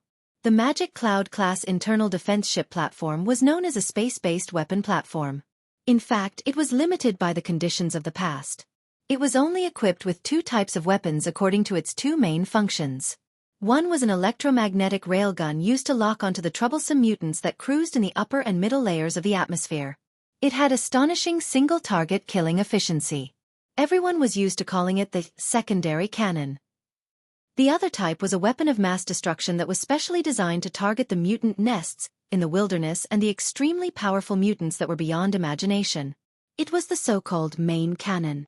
The main cannon charging that the sergeant mentioned was strictly speaking to charge the launcher. As the military strategic posture toward the wilderness changed from defense to counterattack, and gradually gained the initiative, new types of war weapons emerged one after another. The Magic Cloud-class platform had basically withdrawn from the front line. Now, it was only engaged in scientific research, shooting birds, and helping to clear high-altitude routes. It basically no longer carried out ground attack missions. However, it was still in a state of preparation for war. The ammunition base was reduced by half, and there was still one round of ammunition for the main cannon. Claire wasn't worried about anything else. She was worried that the soldiers on the ship, whose sense of responsibility was at an all-time low, would make a careless mistake and throw out the deadly thing in the magazine. It wouldn't explode. Without authorization from the ground, this thing was just a lump of iron. However, if it really floated in the atmosphere, they would immediately become the joke of the aerospace army. At the same time, the aerospace army would also become the joke of the entire Earth. Although there was a high chance that many people wouldn't be able to laugh. In fact, there was already a precedent for this kind of situation where people couldn't laugh. Sir, during the Dark Side exercise last year. You mean the Yoda incident? Major Chow Kai understood instantly, but he had no intention of changing his order. On the contrary, he undid the fastening buckle on his chair and floated up. During this time, he casually pushed the crystal ball toward Claire, who instinctively reached out to grab it. So, I need my adjutant to focus. You stay here and watch for a while. I'll go clean up the internal affairs. Yes, sir. What else could Claire say? Moreover, looking at the translucent octopus that he suddenly obtained, he felt that this was really a pleasant surprise. Normally, he would only take a few glances at this little thing from afar. This was his first time seeing it up close. He spun the crystal ball, and the little thing inside also spun, as if it was enjoying it. How did it survive? Claire had no clue at all. After two more shakes, the water sealed inside had already formed a whirlpool. This time, the little octopus instinctively went around and stuck close to the inner wall. It just so happened that its head and one of its eyes were squeezed here. Through the light of the water, it twisted into a rather absurd expression and looked over. The two of them stared at each other. This little orange-red thing was an octopus larva. Its tentacles weren't obvious, and it looked particularly adorable. However, the structure of its eyes was a little strange. Amidst the flickering watery light, it looked a little dazzling and blurry. If one looked at it for a long time, they would feel a little dizzy. Interesting. Claire was even more determined to ask Major Chow Kai for it. This time, she wasn't just playing with it. She was going to ask for the exact same one. After all, Claire had an above-average sense of responsibility. She diverted her attention and quickly returned to business. After all, he was different from Major Chow Kai. He was a transient personnel, not a retired personnel. He had accumulated enough seniority as an adjutant, and there was still a bright future waiting for him. Claire was very attentive to the task Major Chow Kai had arranged. He unconsciously played with the crystal ball while opening the tactical sand table. The large projection space that was transparent from top to bottom showed the monitoring diagram of the entire ship. He focused on the system module related to the main cannon. After confirming that there were no abnormalities, he let out a sigh and continued to check the other modules. Speaking of which, Major Chow Kai's suggestion of heat engine testing was quite necessary. There hadn't been any combat missions in the past 2 years. With just the lightweight operation of the auxiliary cannon, some problems couldn't be discovered. For example, the research institute that was under their jurisdiction had actually secretly changed the backup information circuit. They should have stolen a part of the computing power of the platform. This was a F*King serious problem. Alright? What was Myra, the chief mechanic, doing? If Claire was the chief officer, he would have immediately scolded Myra, but he wasn't, so he could only write it down first and report it to Chow Kai later. Also, hey! Number 3. Claire directly reminded, that lock-on operation is redundant. The tactical sand table faithfully reflected the operating status of each system module. It also pushed some highly sensitive changes to the core work area. Claire glanced at the map of the target area displayed on the sand table and half-jokingly reminded, if you really want to bomb Ban City, the location is also off. It's the North Mountain Lake area. The tactical nuclear bomb in the magazine only has a yield of 50,000 tons. It can't even cover the surface of the lake. Number 3? The person who answered Claire was the silent back of the number 3 non-commissioned officer. The silence lasted for at least 5 seconds, and from the second, Claire felt that something was wrong. In fact, during this time, other than the non-commissioned officer operating the main cannon in the opposite position, the one who had previously reported that the main cannon was energized, the other people had remained silent and didn't make any movements. It had been like this since he entered the command cabin. As for the one in number 3, even though he was scolded in the face, he didn't make the slightest sound. No. Claire reached for the electric beam gun at his waist. He didn't want to do anything. He still didn't understand what was going on. This action was just an instinctive reaction. But halfway through his hand, he realized that he was still holding the crystal ball in his hand, so he was stunned. It was also at this moment that his palm inexplicably felt cold, as if something cold and sticky had penetrated the outer wall of the crystal ball and made contact with him. Claire was startled and instinctively swung her hand, but she had only swung it halfway when a strong numbness spread from her palm to her entire palm, then to her wrist, elbow joints, and then like an electric shock, it instantly spread to her whole body. Claire uttered a meaningless syllable and froze in his own seat. The fixed buckle locked his body, allowing him to maintain his previous sitting posture. There was no difference between him and the silent people in the seats. In the weightless environment, the crystal ball floated from his numb palm. The mini octopus swam inside as if it was controlling everything. Claire really suspected that the paralyzing toxin that was raging in his body was the masterpiece of the mini octopus. If that was the case, the door of the command cabin opened again, and Major Chow Kai, who had gone to clean up previously, came back in. The Supreme Commander of the Jade Dragon turned a blind eye to the scene in front of him, as if this was the norm on the ship. He didn't go to retrieve the floating crystal ball either. Instead, he returned to the command seat and began a series of operations. Claire, whose neck was stiff, didn't even have the strength to turn his head. He couldn't see the situation above his side and could only hear the continuous short prompts. On the tactical sand table, the light and shadow changed. The previously prominent target became clearer and clearer, and round after round of operations were carried out around it. Crazy. Claire's already somewhat numb throat made a vague sound. At this time, even if he was a fool, he could guess what Chow Kai wanted to do. A surge of blood rushed up his throat, making him roar. Sir! Chow Kai! Is your brain eaten by bugs? Claire didn't know why Chow Kai did this, and why he did such a meaningless stupid thing. You're joking, right? Without authorization from the ground, even if you forcibly put a nuclear bomb on the launcher, it will only be a lump of iron. At most, it will explode in the thermosphere. Apart from a little bit of nuclear pollution, what else can you do? Chao Kai didn't say anything and continued the corresponding operations. Claire looked at the various commands and authorization interfaces on the tactical sand table, and his eyelids twitched violently. He really couldn't understand it. Under normal circumstances, it would require 7 to 8 people to work together. How could Chao Kai, a single person, including the obviously problematic operator of the main cannon, be able to move it with just 2 people, and at such a high speed? Moreover, at least 2 links that needed to be reported to the ground were inexplicably skipped. All the authorization locks and security doors were useless. There are also accomplices on the ground? Or is Chao Kai himself a super hacker who has hidden his strength? Thousands of thoughts and thousands of doubts finally turned into one sentence. Why? After saying this, Claire's mind became clearer.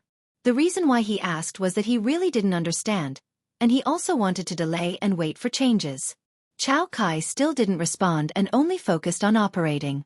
Claire could only try to find something to say, trying to fight against the numbness in his throat and mouth. Let me guess, it's because you want to retire? Early retirement?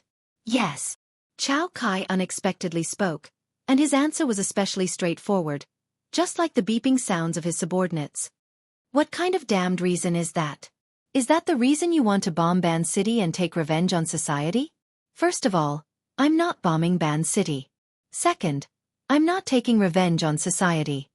Chao Kai's voice didn't have the previous lazy and casual tone. My target is, as you can see, the Ban City trade zone on Beishan Lake. The target of my revenge is also there. Huh. Didn't I say that? I didn't say that because I'm a secret recipient of the mutation infection, there's a so-called infection threat, and then I'll be forced to retire? Ah, I really forgot to tell you. Mutation.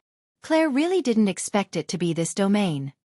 If it's the same for everyone, then it's fine, but do you have it in Bu City? Oh, you're in Europe, then in East Asia, Spring City. That guy in Spring City has become a hero and star. Not to mention the New World. Why did I have to do this in Hu City, a place like this? Directly report to the military? Claire really wanted to shout.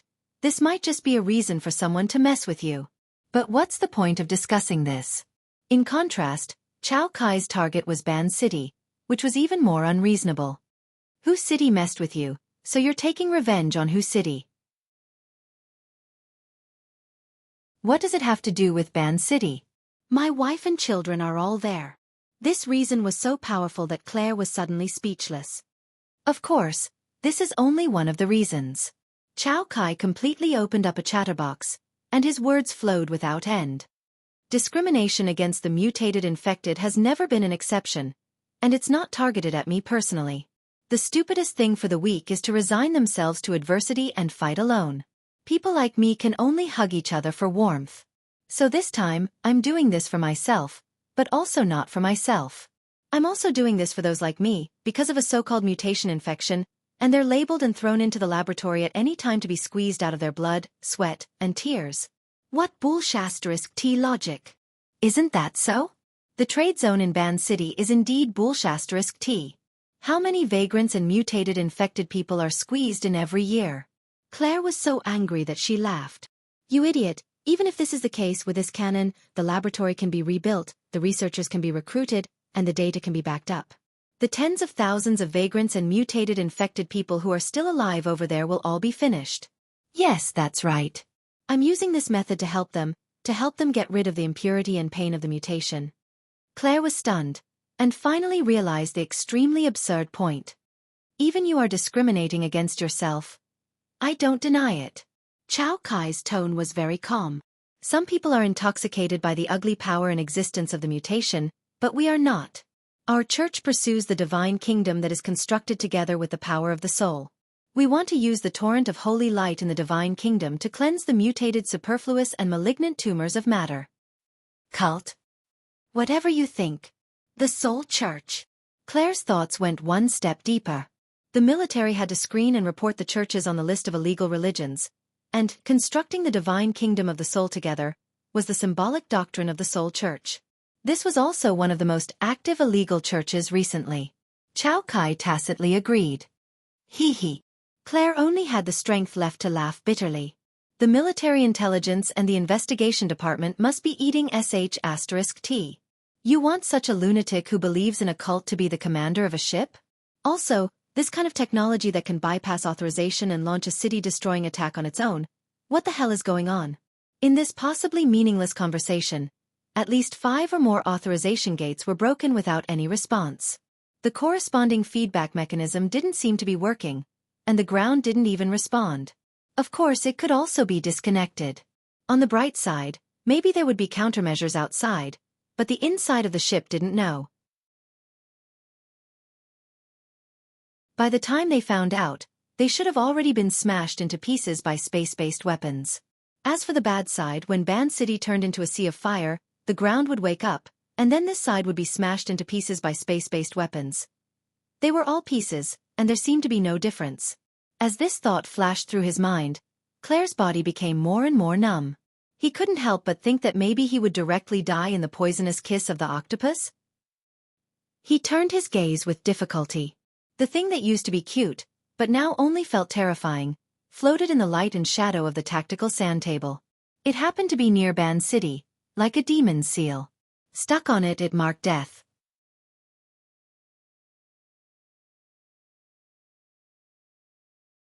Chapter 1095. When Claire was in a daze, the alarm sounded. At the same time, the brightness of the entire command cabin plummeted and flashed with a dazzling red light. A mature man's magnetic voice sounded, Class A violation discovered. All privileges of the ship's crew will be immediately taken away. All crew members on board will immediately stop all activities and stand by. I repeat. Finally found it. Claire's fingertips twitched. This was no longer the tone of the shipboard's artificial intelligence. It was obvious that a high-level intelligence had intervened. However, he did not heave a sigh of relief. Because at this moment, with the deprivation of authority, all the machines in the command cabin, which should have been locked down, were still operating. On the tactical sand table, the real-time status of the main engine display did not change. The corner of his eyes twitched. This method mastered by the Soul Church is no longer called technology, but damned magic. Is there a miracle to punish us? Claire did not wait for a miracle. 10 seconds later, the communication channel was replaced by a high-ranking general's request for negotiation. Although it was in a threatening tone, it was obvious that if there was another way, the other side would not use such an inefficient method at this critical moment. In fact, it was not inefficient, but there was no effect at all. The response from the other side was only Chao Kai's low murmur. His hands had stopped all operations. He just sat in the command seat and began to recite some inexplicable incantation or scripture. The firing process of the main cannon did not stop because of this. It had been completely dominated by that magic-like power and was advancing steadily. Claire had already seen the 30-second countdown. He really wanted to do something, but the numbness had already invaded the root of his tongue. He even lost the ability to speak. Even if his eyeballs were bulging out of their sockets, he could not do anything about what was happening in front of him. His emotions were essentially no different from the other side's nagging request for negotiation, and it would not have any effect. Under the effect of this weak struggle, the 30-second countdown quickly passed and returned to 0. A slight vibration was transmitted. Claire hoped that it was just an illusion under the high tension, but it was clearly the same feeling as when the main cannon was fired. It strictly matched with logic and reality. The main cannon was fired. The nuclear missile with a yield of 50,000 tons locked onto the inputted coordinates and ignited through the space-based launcher. Under the environment of light resistance, it could accelerate crazily in a very short time and rush into the atmosphere. Under the influence of Earth's gravity, its speed could eventually reach nearly Mach 20, which was already the level of an intercontinental ballistic missile. A distance of 400 kilometers could be reached in less than a minute. He didn't know what would happen to Sakura City, but the trade zone was definitely done for. I'm really done for. Claire's eyes were fixed, and the octopus in the crystal ball was still floating in front of him. It was almost circling his face, as if it was celebrating or mocking him. Of course, the octopus simply ignored him. Claire really wanted to swallow and crush the thing in one bite. He did open his mouth, but even though his face was ferocious, his mouth was only a slit. There was nothing else. only saliva that had accumulated in the gravity-free environment and stirred in his mouth. Other than highlighting his wretched state, there was no other meaning to it. But for some reason, at this moment, the octopus dancing in the air suddenly trembled. It actually turned around and turned its head. The once adorable, gloomy, and cold eyes once again appeared in front of Claire. But this time, the place seemed to be a little deformed, twisting into a very funny arc shape. In fact, the round body of the octopus was also twisting, as if an invisible hand had penetrated the crystal ball and directly grabbed it, twisting it into all kinds of strange shapes. After half a second, even the crystal ball outside had been twisted. Only then did Claire know that the crystal ball was actually not a crystal ball, but a different texture. He was a little confused. At this time, the chanting in the command cabin was also distorted and deformed, as if it was being strangled by the throat. Claire opened his eyelids with difficulty, but he heard a muffled bang next to his ear. It sounded like it came from the position of the main cannon operating officer opposite him. He could no longer turn his head to look, and it was followed by almost the same sound. This time, it originated from the command seat above him. Almost at the same time, Claire's face was splashed with a warm mark.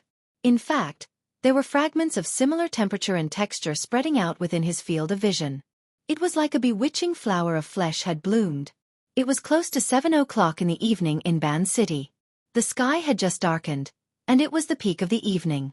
The temporary magnetic track passage above Beishan Lake opened. Even the trade district at the northern end of the lake could faintly see the blurry belt of light in the distant sky. It was currently covered by dark clouds, meandering and flowing. Move. Yinlu had just come down from the upper deck. She had been in a long-distance conference with Meng Chong on the Jadeite Light, as well as Jiang Yuanjin and the others in D-City. They were discussing how to adjust the blood flame order after Luo Nan's high-key and powerful style of doing things. They talked about how the high-level conference, which had been brewing for many days, was about to begin. More new information needed to be formed, so they temporarily paused. They were prepared to make further plans after the conference. She clearly knew the truth, but Yinlu still wasn't quite used to Luo Nan's phenomenal performance of showing off his invincible might tens of thousands of kilometers away while sleeping on the yacht. She subconsciously headed toward the cabin Luo Nan was in. Yinlu habitually glanced at a corner after entering the main hall of the lower deck. Not surprisingly, she saw Snake Tongue hugging her knees. She was leaning there, her entire face buried in her knees.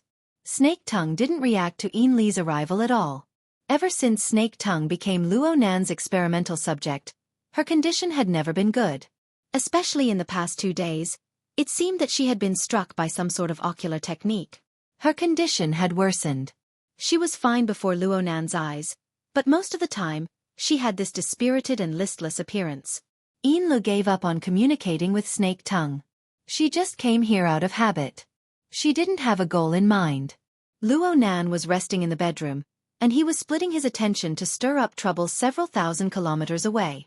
She didn't dare to disturb him. This was strange. Just as she thought that she couldn't be disturbed, her wristband vibrated. The sound wasn't loud, but it was exceptionally clear in the quiet room. Yinlu frowned and looked. The name of the caller entered her eyes, causing her eyebrows to jump. A text message from the same source was sent over at this time. Yinlu didn't look at it in detail. She directly connected. President He Yu. This was how Yinlu addressed He Yuan.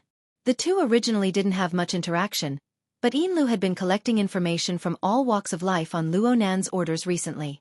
It was absolutely difficult to accomplish this by relying solely on the channels of the blood flame order. It was unavoidably troublesome in order to guarantee the results. Though He Yuan was in a closed-door state, she still gave Yinlu a lot of support. Over time, the two became familiar with each other. Yinlu's impression of He Yuan was that she was the type of person who did business according to the rules. She was also someone who understood propriety. She was never lacking in courtesy. But this time, the other side directly interrupted her speech. Mr. Luo is by your side? He's in the inner room. You guys move immediately. The nuclear strike is expected to arrive in 85 seconds. Ha! Immediately avoid danger. I've sent the location of the Civil Air Defense Project closest to you. If you don't make it in time, enter the water nearby. at least a depth of 50 meters. Immediately, Yinlu didn't doubt the authenticity of the information. Clearly, this was no joke. Moreover, as she and He Yueyin were exchanging information, an alarm sounded in the air above the trade zone. It didn't matter if it was an air defense alarm or a nuclear strike alarm. In short, the elongated sharp wail truly bombarded her heart. Snake Tongue, who was in the corner, also raised her head to look. Yin Li's mind didn't have too much information at this moment. She was completely driven by instinct. She threw herself forward and opened the wooden sliding door. At the same time she called out, "Mister?" Yin Li didn't finish her words because Luo Nan had already sat up in the inner room, hugging his quilt. It was unknown how long he had been up, but his hair was still a bit messy. Right now, his gaze was passing through the cabin's viewing window, casting into the noisy darkness outside. Yin Li's mind relaxed at first, but she soon became nervous again. "Mister, we must immediately." "Too late." "Ha! We're a step late. There are always these unexpected things." Luo Nan reached out his hand to rub his already somewhat messy hair. He looked a bit distressed. His mouth said it was too late, but his figure didn't budge. He still hugged his quilt and sat down. His sigh was neither too fast nor too slow. Snake Tongue also moved in and stood by Yin Li's side. The two glanced at each other. Although the emotions in their hearts weren't the same, they stopped talking at the same time. Yes, no matter how nervous they were, when they saw Luo Nan's appearance, they subconsciously, no in principle, had to comply. Even if a nuclear bomb were to fall from the sky in the next moment and smash in front of their eyes, they still had to maintain this dignity. Only in this way could they demonstrate their respect and reverence for Luo Nan. Yin Lu and Snake Tongue didn't speak, but He Yuein's communications never ended. They were separated by several thousand kilometers, but she still transmitted a rare sense of nervousness and urgency over, "Your positions haven't changed. Sister Yuein, I know this matter. I'll take care of it." The air went silent for a moment before He Yuein responded. "Okay." The lingering sound reverberated within the yacht at Northern Mountain Lake. And in some secret military base several thousand kilometers away, He Yuein wore a loose robe. She stood barefoot on the ice-cold floor. Nutrient fluid slid down from her body and head. She cut a rare sorry figure. She had indeed forcefully interrupted the debugging experiment to warn Luo Nan. But Luo Nan's reaction made it hard for her to not be startled. On one side, a live broadcast was displayed in the projection area. Multiple angles of outer space and the atmosphere were stitched together to form a mosaic. There was a certain delay in the signal due to the several thousand kilometers distance and the mosaic of the image. So what she was seeing right now was the situation of 1 second, 2 seconds, or even 5 or 6 seconds ago. At this time, the various images had yet to completely lock onto the position of the falling nuclear warhead. She would only occasionally catch a glimpse of the dot of light. The dot of light shuttled back and forth within the complex misty environment. Dr. Pan, who had previously presided over the experiment, sighed with emotion. "It's been a few years since I've seen this scene. Ban City and the surrounding areas should have missile interception systems, right? Of course, they've mainly been used to shoot birds in recent years. When I was young." He Yuein turned to look at him. "What's wrong?" "The front-end satellite early warning system is abnormal. We've already missed the interception window. Is this a coincidence?" It was too late to say anything now. The image showed that Ban City's on-duty fighter had taken off, and the missile defense system had been turned on. But this was just the best they could do. Ban City was already in chaos. The nuclear strike alarm was playing faithfully. Sound waves and text messages bombarded the city, paralyzing the evening rush hour in an instant. The true challenge is after the warhead hits the ground. Tian Bang walked in with large strides, dressed in a military uniform. His voice was clear and bright. "I really didn't expect that there would still be a leading figure in this world right now. Do you need help, ma'am?" He Yuein didn't respond, even though Tian Bang's words represented her stance in a certain sense. 85 seconds was very short, but it was also very long. She had already done quite a few things, but they all seemed to be meaningless. But in the end, she remembered Luo Nan's calm response. The mid-course interception failed. Actually, there was no mid-course interception at all.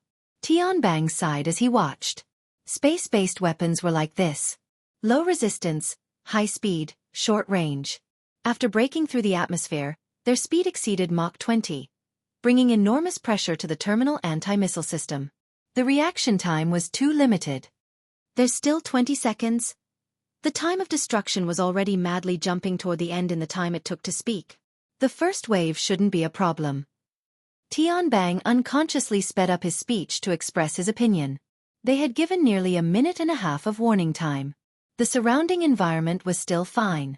An extraordinary should be able to survive no matter what. But what happened after this decisive method wasn't as simple as a post-disaster rescue. He Yuan finally responded. She spoke of matters unrelated to the scene.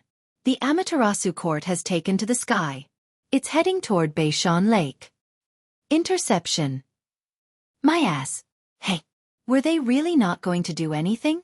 Tianbang's mouth really couldn't keep up at this time. On the contrary, the military personnel in charge of monitoring and interception used highly reduced professional terms to form a storm that assaulted the eardrums through the live broadcast signal. Compared to the quick and calm terms used by the long-range personnel, the information link near Ban City was perhaps more representative. Someone, possibly a pilot, had already begun to yell. At this time, the high-speed camera captured a few effective frames. The high heat reaction of the nuclear warhead was displayed as a dot of light falling from the sky in the dim image of the thermal imaging. And behind it was the despairing chain trajectory of an electromagnetic cannon that brushed past. The countdown had already entered 10 seconds. Perhaps it was 5? All means of interception had failed. The fate of the safe trade zone of Ban City had been decided. Even Tianbang felt the blood in his entire body accelerate. His pores opened up, and his scalp went slightly numb. He subconsciously opened his eyes wide and his pupils dilated, preparing to receive the terrifying cloud that was about to explode. Yuan's body suddenly trembled. This was the information that Tianbang had received from the corner of his eye. But his brain didn't have the time to analyze it further, because at this time, the real scene image that had been pieced together split. It was hard to describe such a change. As a matter of fact, it was just a shadow that suddenly appeared on the real scene. It was so straight that it looked like someone had drawn it with a ruler. It was right in front of the bullet's light spot, and it had directly cut open the void that it was reflecting. Yes, this was the feeling. In the next instant, the dot of light of the warhead entered the shadow, and then... There was no then. The target has disappeared? Someone said in the communication channel, and then there was meaningless noise. But Tianbang saw that the real scene image was clearly fluctuating. It was as if the void was covered in clouds, trying to erase the traces left behind by the shadow. But the shadow was there, stretching across the horizon. There was a sense of disorderly three-dimensional disorder. It was as if one side of the void was curled up and the other side was curled up. It had lost its previous flat appearance, and instead formed a strange scene like a confrontation between two high cliffs. It was more like a festering wound that was difficult to heal in a short period of time. It was exposed in front of everyone's eyes.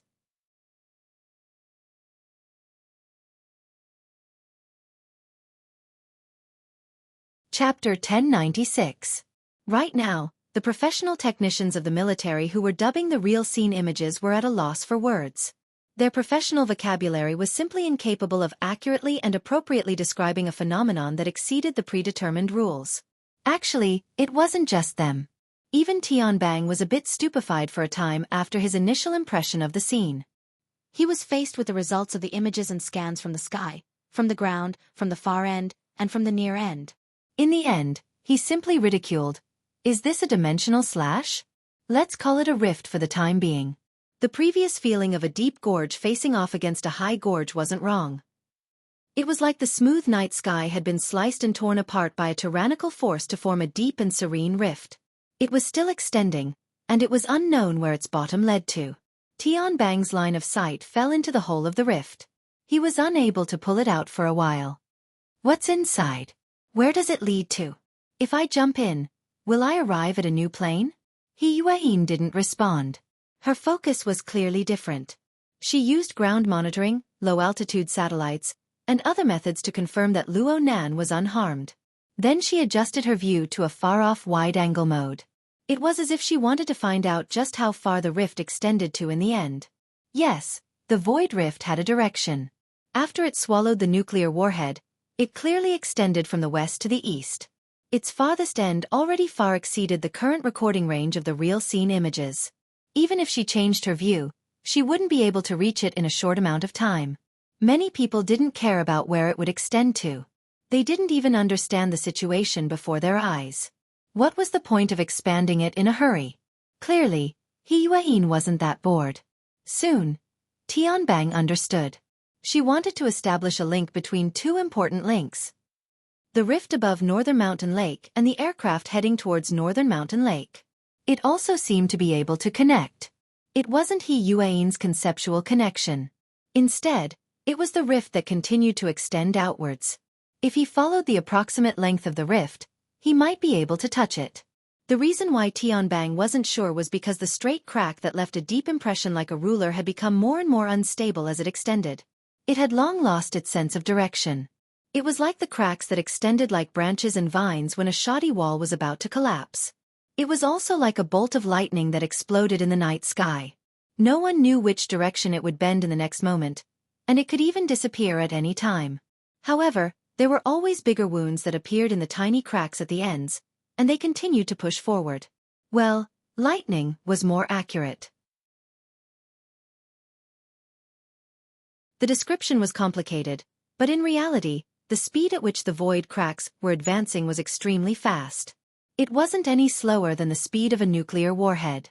At the edges of the cracks, there were some that were moving, some that were expanding, and some that had already healed, revealing different forms.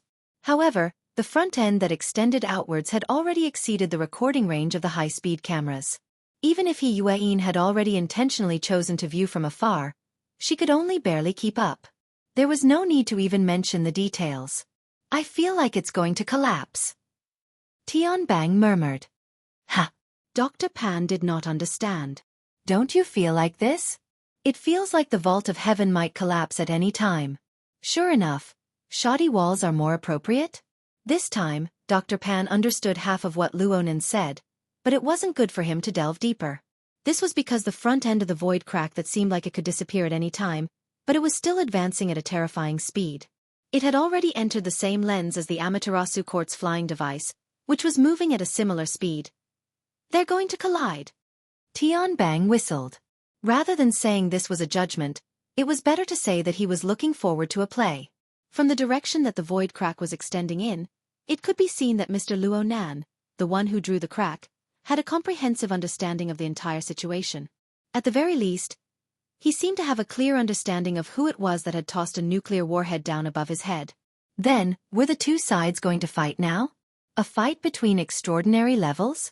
Now, Tianbang suddenly found it hard to laugh when he thought deeper into the matter. The two sides came at each other at high speeds. They didn't give the spectators too much time to evaluate and guess. The distance between them rapidly shrunk as they drew closer to each other. Then, they brushed past each other. Tianbang subconsciously narrowed his eyes the instant they brushed past each other.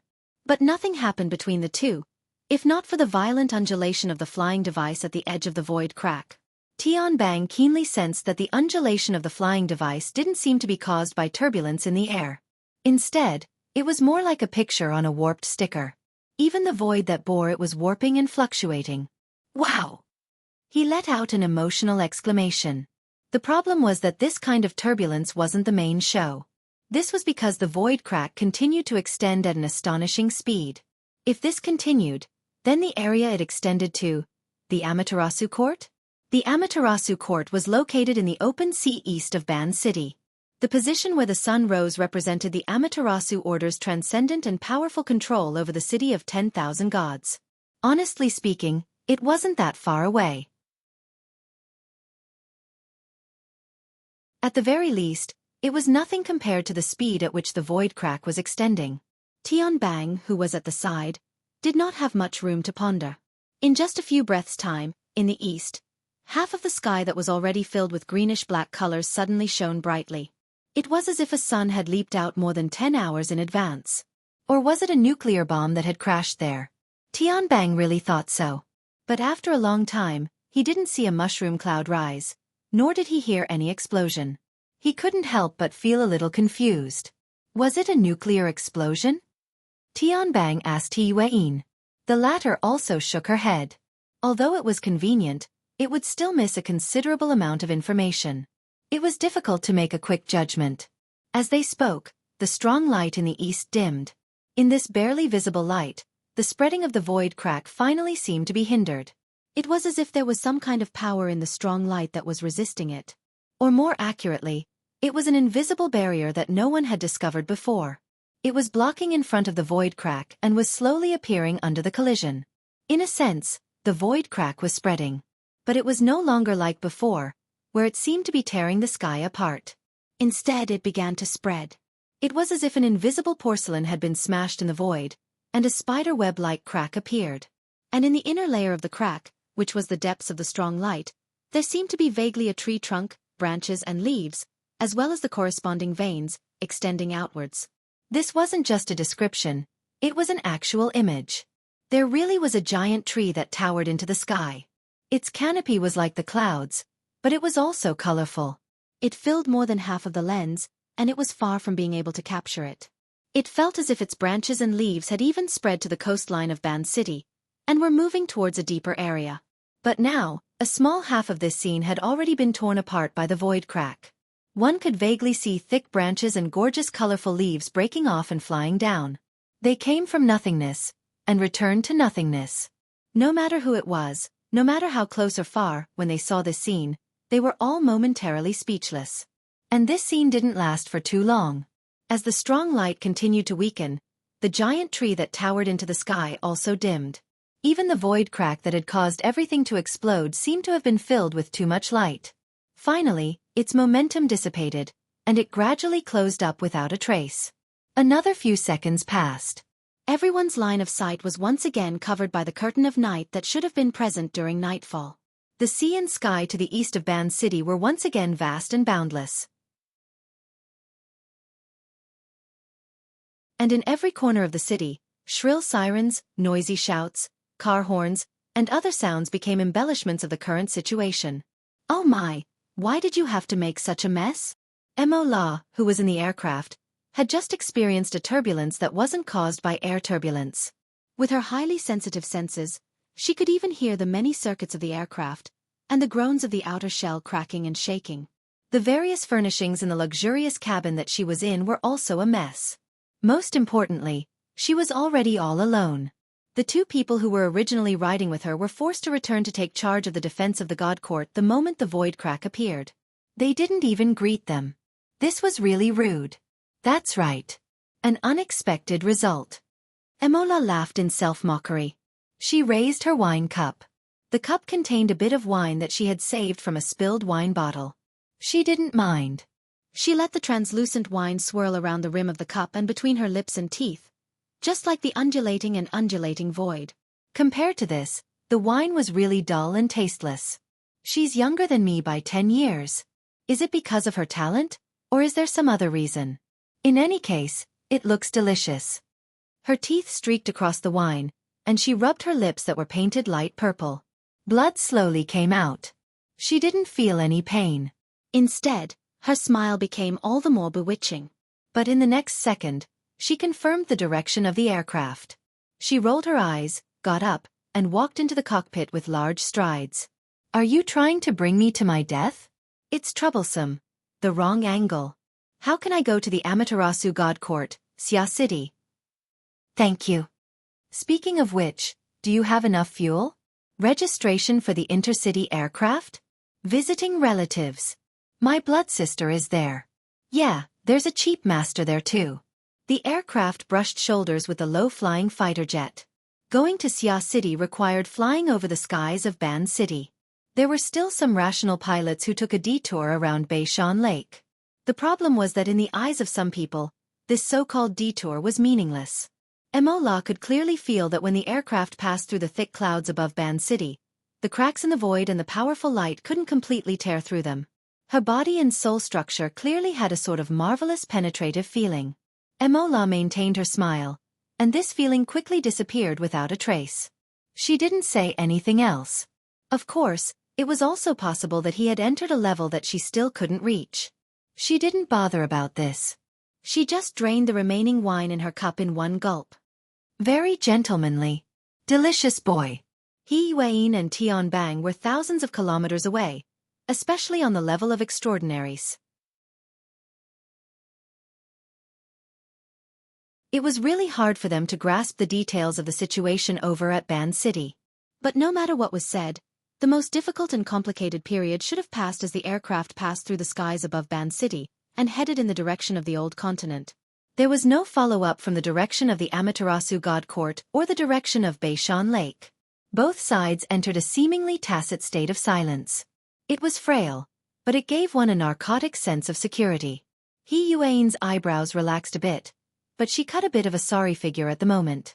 She said, "I'll go take care of it." Tian Bang said without thinking, "I don't mind." He Yuan didn't respond at all. She just left. Tian Bang shrugged his shoulders, his gaze sweeping over the live image. There was no longer any meaning in the situation over at Ban City. The few people who stood at the very top of the world were taking revenge on one side while stealing from the main camp. Their thoughts were clear, and the results were vague yet barely acceptable. They wouldn't be able to find the trigger to erupt in a short amount of time. Probably. After all, even if the changes on the level of extraordinaries were laid out before their eyes, they wouldn't be able to understand them. In comparison, he was a bit more interested in tracing back to the source. The problem was that his position in the army system was relatively high. He didn't have much of a card to play on the side of the independent Air Force. He had only heard a bit about what had happened on the magic cloud platform above his head. He didn't know the specifics at all. He just faced He Yuan's back and shouted, "Jade Dragon. If there's any definite news, send it over. Everyone can help together." He Yuan still didn't pay attention to him. But at this time, Luo Nan's voice rang out from the other side of the communication. "Sister Yuan, help me out." He Yuan's feet stopped. "Please speak, Mr. Luo. It's the one in near-Earth orbit. You guys were talking about something called the Jade Dragon just now. I'm quite interested in that side. There might be something left behind. I want to take it and study it." He Yuan had already responded without waiting for Luo Nan to finish speaking. "I'll think of a way. Mr. Luo, are you doing well on your side?" It's nothing. Sometimes I just feel that those two from the Amaterasu order are a bit too tactful. That's why I say, broadening your horizons and being more knowledgeable are still beneficial, right?" Tian Bang clenched his fists behind He Yuan's back, but in the end, he could only roll his eyes and prick his ears to listen to the conversation between the two. Speaking of which, he could understand what it meant to be tactful, but how could he understand broadening his horizons and being more knowledgeable? He turned his head to look at the space that was already beginning to close up. He seemed to be lost in thought. In Tian Bang's position, he had to consider a bit more. But for a frontline soldier, all he needed to do was carry out orders. Before the situation in Ban City was completely clear, the Jade Dragon had already left the inner defensive perimeter in Earth's near-Earth orbit. Its privileges had already been completely sealed, and it practically sunk into darkness. Only the solar panels were still reflecting a bit of the faint light from the distant edge of the Earth. Soon, a landing ship docked with the platform. Dozens of aerospace army officers, who could be summoned in a short amount of time, forcefully boarded the ship. Contrary to expectations, they advanced like a hot knife through butter. Everyone on the Jade Dragon appeared to be in a stupefied state. Whether they were soldiers or researchers, they were all extremely cooperative. There was no challenge at all. The commandos charged all the way to the command cabin. They broke the door open and entered. All they saw was the tactical sand table projection that was still flickering under the support of an unknown source of energy. Under the dim light, large amounts of solid, liquid, and other mixed fragments of human tissue floated and scattered. There were 8 personnel, led by Claire, the adjutant of the Jade Dragon. They were restrained by buckles in their respective positions. Some were unconscious, like Claire. Some had already died without a sound. The preliminary judgment was that they had ingested an excessive amount of anesthetic. The commando leader discussed with the sergeant in charge of technical identification and decided to first report to their superiors. At the same time, they began to take photos and videos of the messy command cabin. They also searched for the corresponding surveillance footage to preserve first-hand information. After receiving new orders, they began to further deal with the aftermath. While his subordinates were busy, the commando leader suppressed his disgust and entered the core of the command cabin. It was currently also the area with the densest concentration of all kinds of flesh and floating debris. It didn't take long for him to find the object specified in the new order. It was a crystal ball that looked a bit distorted. Because it was distorted, it gave off a very strange and cheap feeling. Inside it was a lump of rotten flesh that was almost unrecognizable. This lump of rotten flesh was still twitching, as if it was maintaining a rather tenacious vitality. The commando leader even saw that there was an area under the mangled flesh and nerves. It looked like an eyeball that was basically intact, projecting a cold and demonic line of sight. The commando leader actually felt a little dizzy when he looked into the eye. He subconsciously took a step back. His movements were too large and attracted the attention of his subordinates. Many people raised their guns, including the commando leader himself. But at this moment, he saw that the demonic eye seemed to have been slashed by an invisible blade. Blood splattered, but it was blocked by the inner wall of the distorted crystal ball, so the sputtering effect was limited. But it was obvious that this was a heavy blow. Not to mention the eye that had almost been cut in half. Even the twitching flesh and nerves around it had weakened. The question was, where did this blow come from? What was going on? The commando leader didn't dare to move for a moment. With his rich combat experience, he subconsciously felt that there was still some kind of tension in the command cabin that had been splattered with flesh and blood. There was an invisible force that was highly dangerous to armed personnel like them.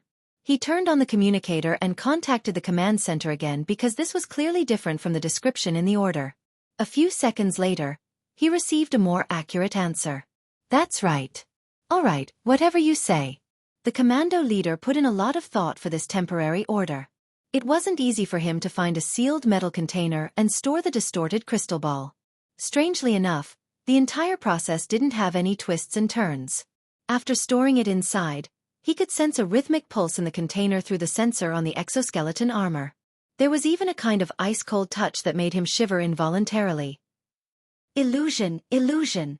The commando leader didn't delay any further. He personally escorted the crystal ball and the metal container that contained the rotten flesh out of the Jade Dragon. He then quickly switched to another transport ship. After traveling in orbit for a period of time, the ship went against the direction of Earth's rotation and entered the atmosphere. This kind of transportation method was similar to a rail elevator. In theory, it could deliver the express mail to a designated person in any corner of the world within an hour. 20 minutes later, the transport ship penetrated the thick clouds and arrived at a certain sea in the middle of the Pacific Ocean. It was obvious that the weather conditions in this sea were terrible. Not only were the clouds thick, but there were also dense lightning flashing deep in the clouds. And in this vast sea where the storm raged, there was a luxurious cruise ship bobbing up and down in the wind and waves. Strangely enough, there was a thick fog surrounding it. If it weren't for the clear coordinates and the powerful lighting equipment on the cruise ship, the commando leader would have had to spend a lot of effort to discover this small metal box. How did I end up here?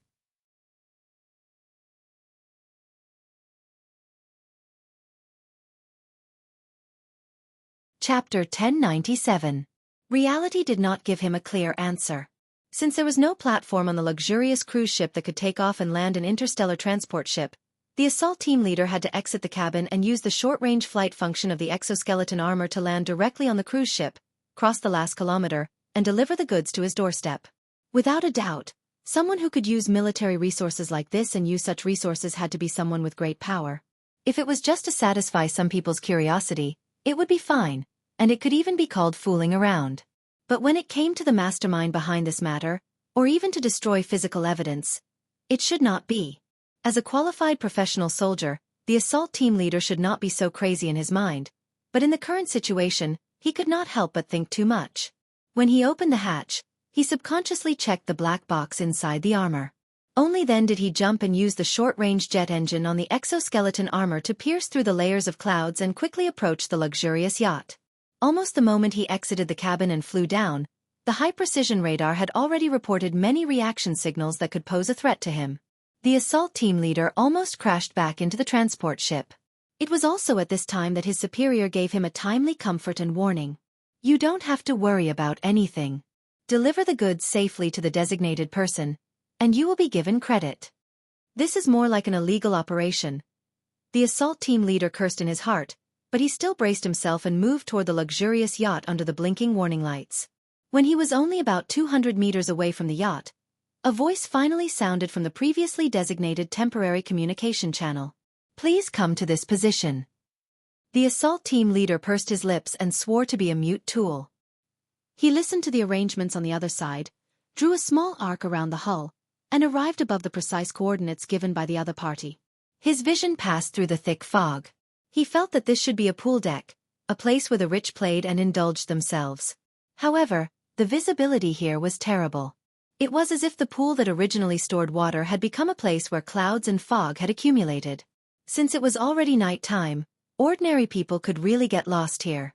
Through the multidimensional imaging equipment, he could confirm that there were 4 people on the deck, 2 men and 2 women. This number made him feel a little more at ease. The suspicion of a private transaction was lessened a little.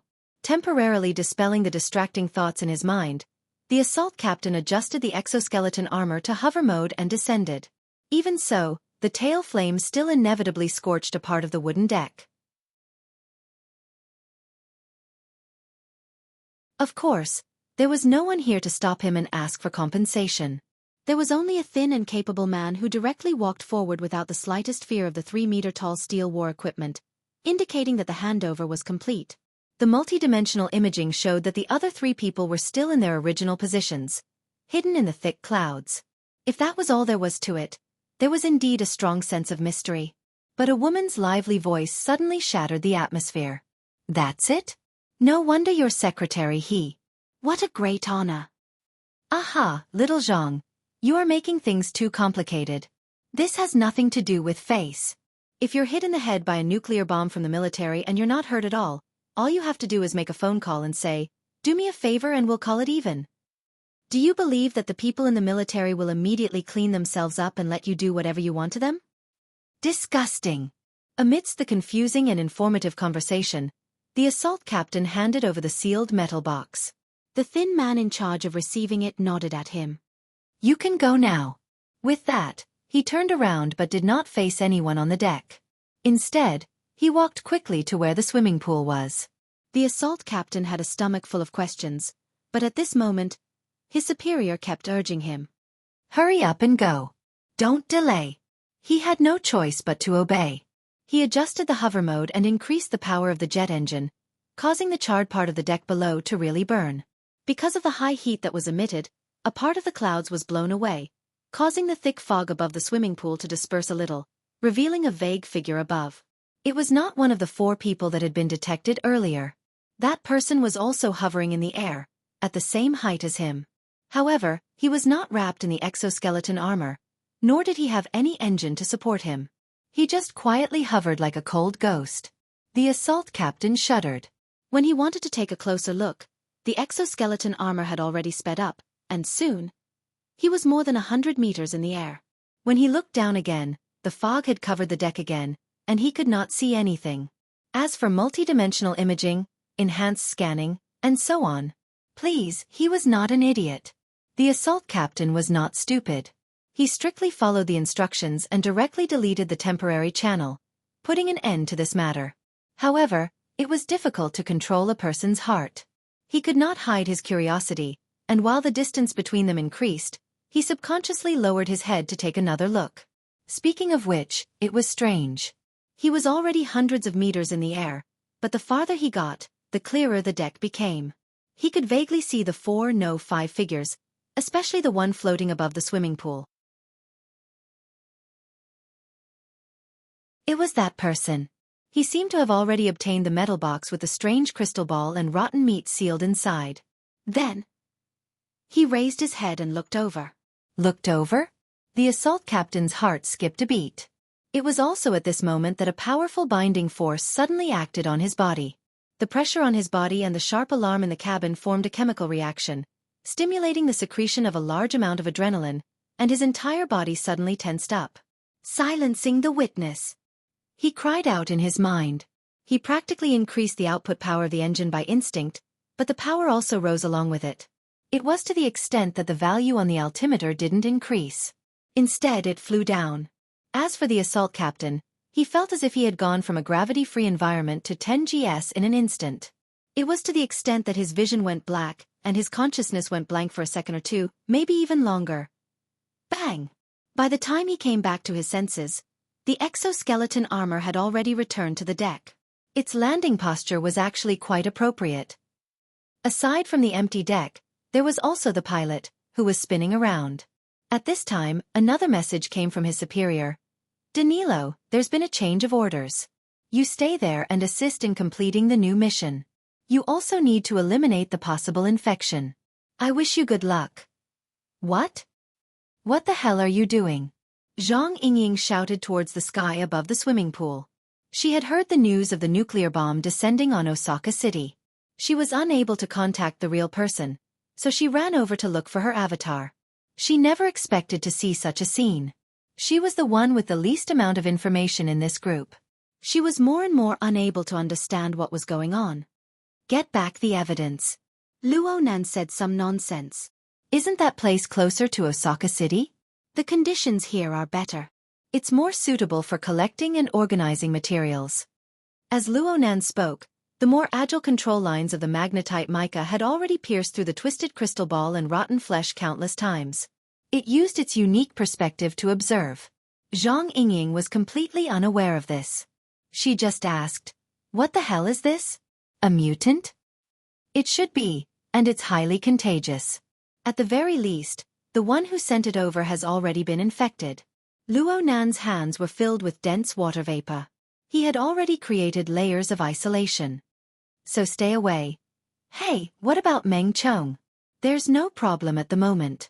The possibility of ability users suffering from mutant infection has always been very small. However, the space-based platform needs to be screened. I just talked to Sister Yuain. While speaking, Luo Nan simply sent the source of infection into the spatial fault to eliminate hidden dangers. At this time, Black Lion, who had been drooling to join in on the fun, called out from the side of the swimming pool, "Brother Luo Nan, that meeting has started." They were indeed late due to this incident in the middle of the meeting. Perhaps they had already missed one or two items on the agenda. Since we're late, it doesn't matter if we delay a bit longer. There's nothing interesting ahead anyway. Luo Nan had a completely indifferent attitude. He waited for Meng Chong to bring the highly suspected infected courier out of the cabin. Meng Chong began to explain and settle them down, and then Luo Nan's figure disappeared into the mist once more. Well, this guy really wasn't willing to cooperate. That's right. Anyone who just had a nuclear warhead smashed into their head, whether it exploded or not, would not let a formalistic meeting take up their time. Black Lion shrugged. He didn't care. The reason why he spoke was because he was entrusted by someone to pass the message. But what could he do if Luo Nan didn't cooperate? Luo Nan had the qualifications to be willful. Frankly speaking, Black Lion still hadn't completely digested the events that happened over at Ban City. He didn't have the mood to participate in the meeting and watch Abner play all kinds of political maneuvers. Even if the meeting was held for 10 days and 10 nights, could he analyze how Luo Nan did it? Could he finally figure out how this underage child grasped the secrets of inconceivable power in such a short amount of time? He couldn't?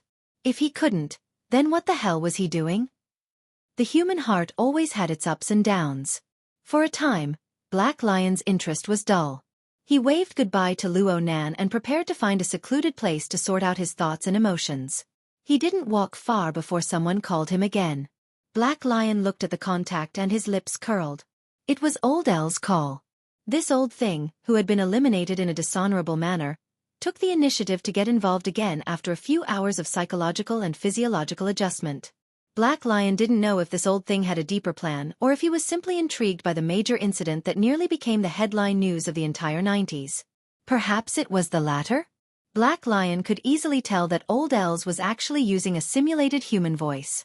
Clearly, he had yet to completely recover from the important property loss of a few hours ago. Perhaps he was lying in the health pod right now, consuming some of the extremely limited energy in that old and broken body.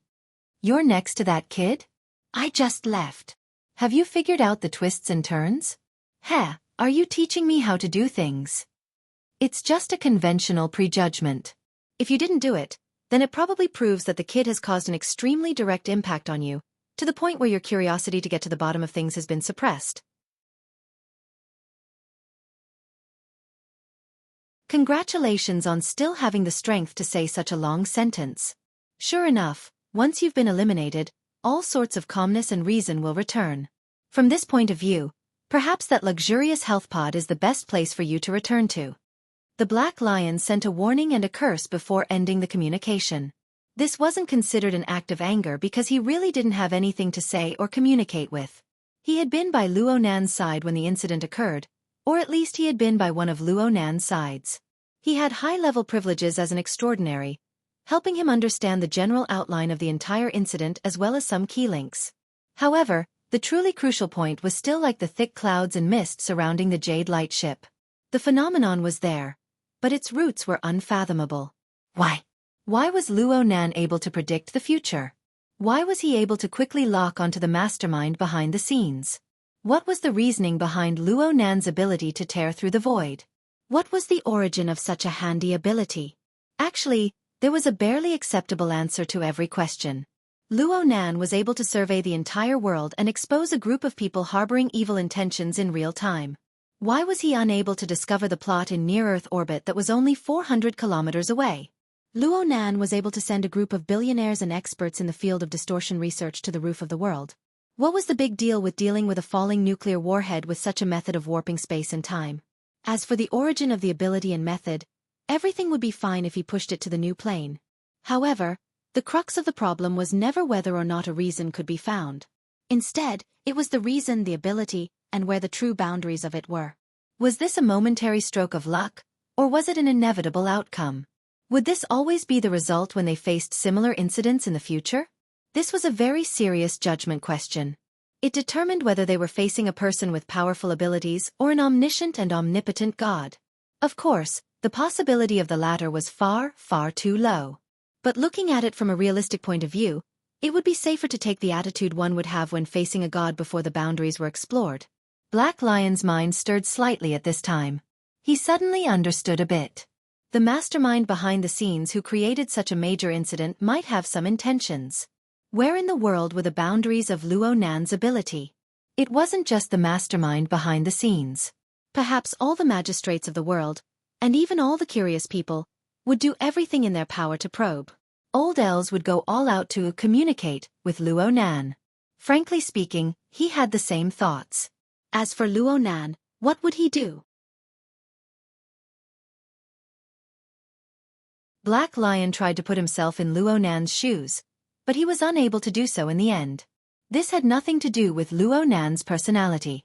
Instead, when Black Lion did some deep thinking, he discovered that he was already unable to imagine a fellow like Luo Nan. What he saw and felt, and what sort of thinking was formed on the basis of these feelings and experiences. Perhaps he wasn't a god, but he certainly wasn't a human. This was probably the case.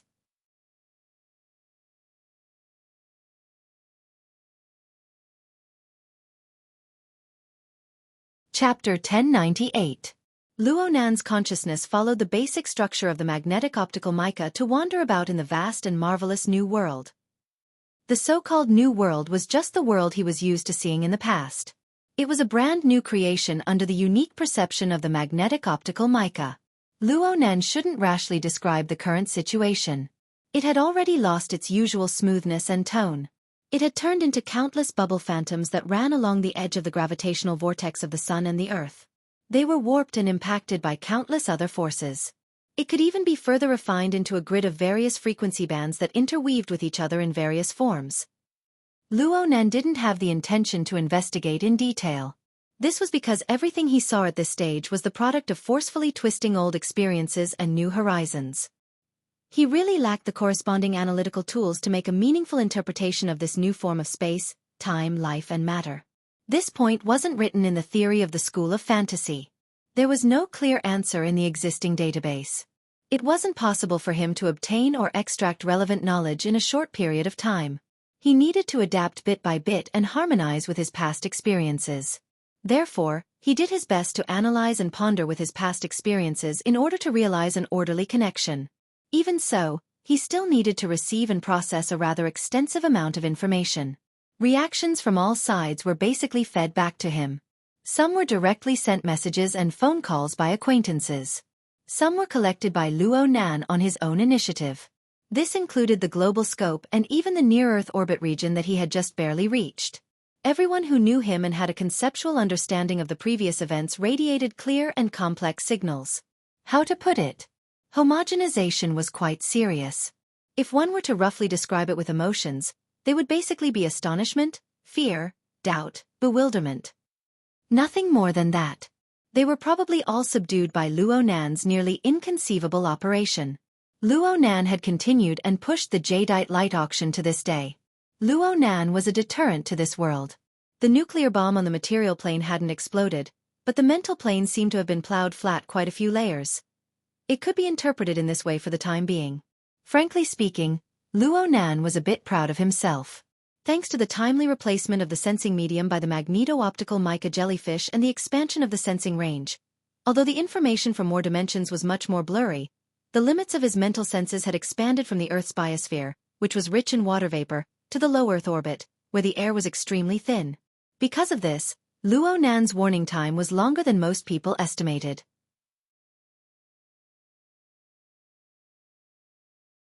He even interfered with the situation at the end of the development. Unfortunately, limited by the fuzziness of the new sensing mode and the lack of analysis ability, the precision, accuracy, and speed of his analysis and translation were questionable. In the end, he was still one step slower, and the main cannon of the space-based platform was launched successfully. But this also left room for him to perform even more shocking moves. Luo Nan still relied on the magneto-optical mica for his second stage of operation. At the very least, he relied on it partially. At this moment, in the magnificent palace in his spiritual world, two figures became clearer and clearer. One was the magneto-optical mica, the other was the shadow cockroach. In comparison, the latter was even more agile, as if it would break through the restraints of the palace's space in the next moment and dive into the real world. Of course, it was only as if. Again, without the foundation of the material plane, no matter how clear the structure and image was, it was impossible to restore it to the level of reality.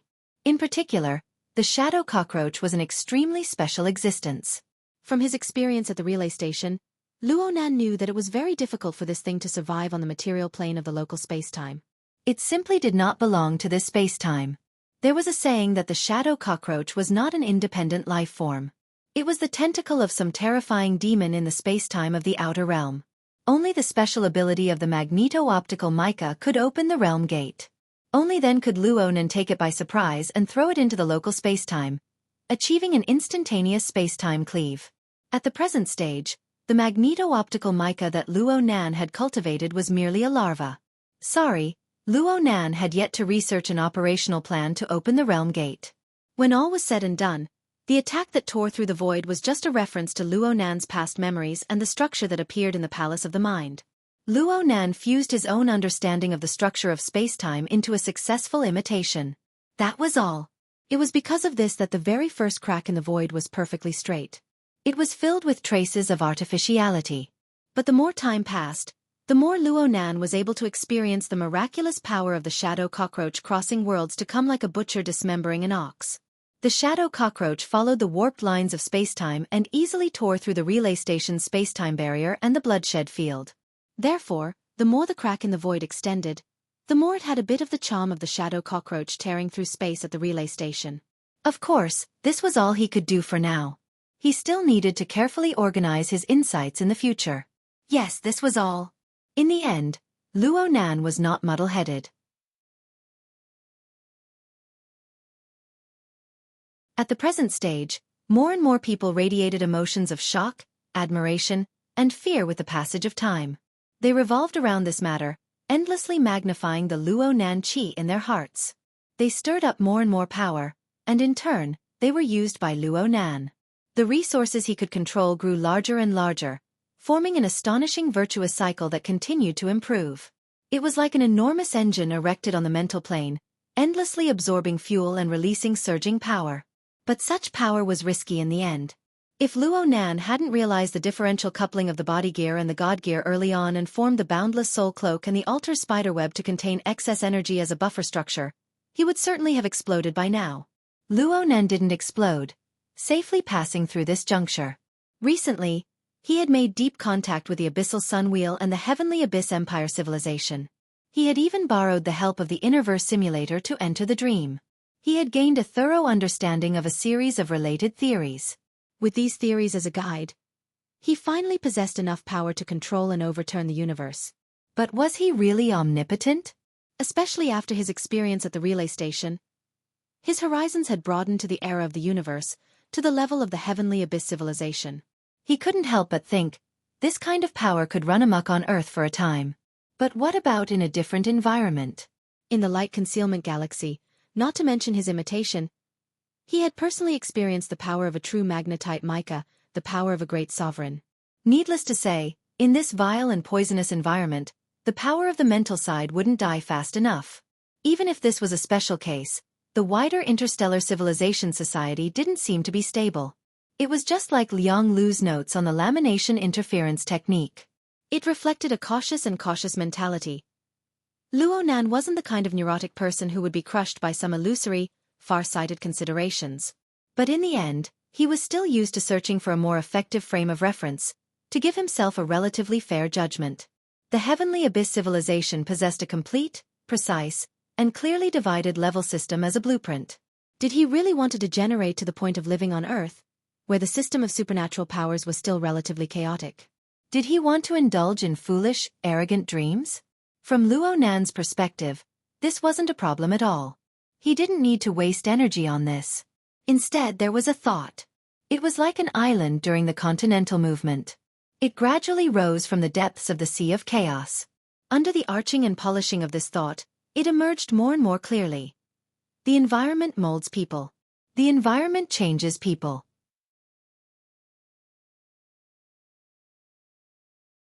Any sort of ability would inevitably be evaluated and influenced by the larger environment. Then, when would one's own ability not be impacted by the external environment and become a body of its own? Probably to be like great monarch Chang Yishuan. She had slain gods and subdued demons in her life. After her death, she could transform into an undying flame to resist evil and poison. She could light up the star system and become a shelter for civilization. This was the only way. To put it bluntly, it was the ability to construct a world. A similar realm description had already appeared in the Innerverse simulator. But it was still too far away.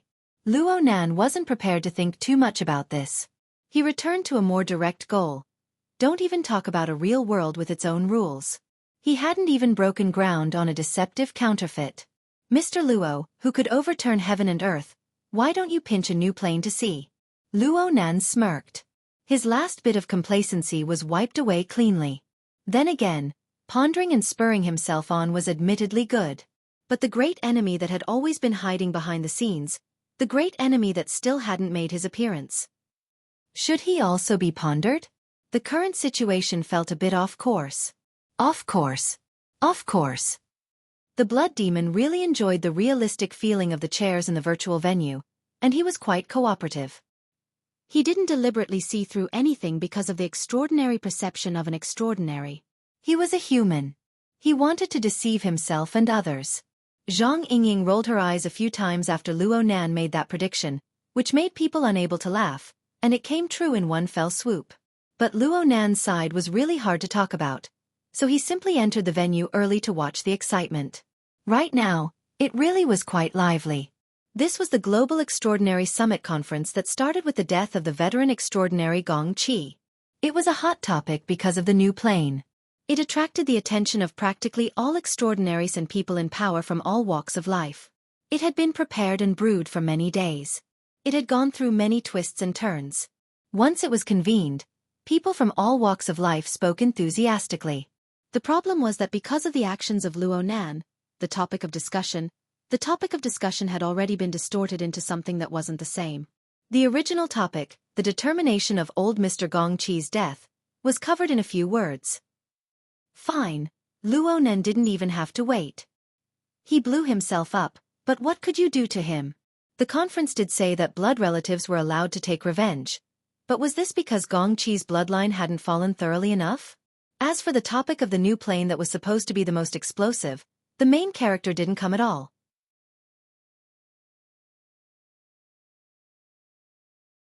Abner, who was presiding over the conference, spoke a few repetitive words.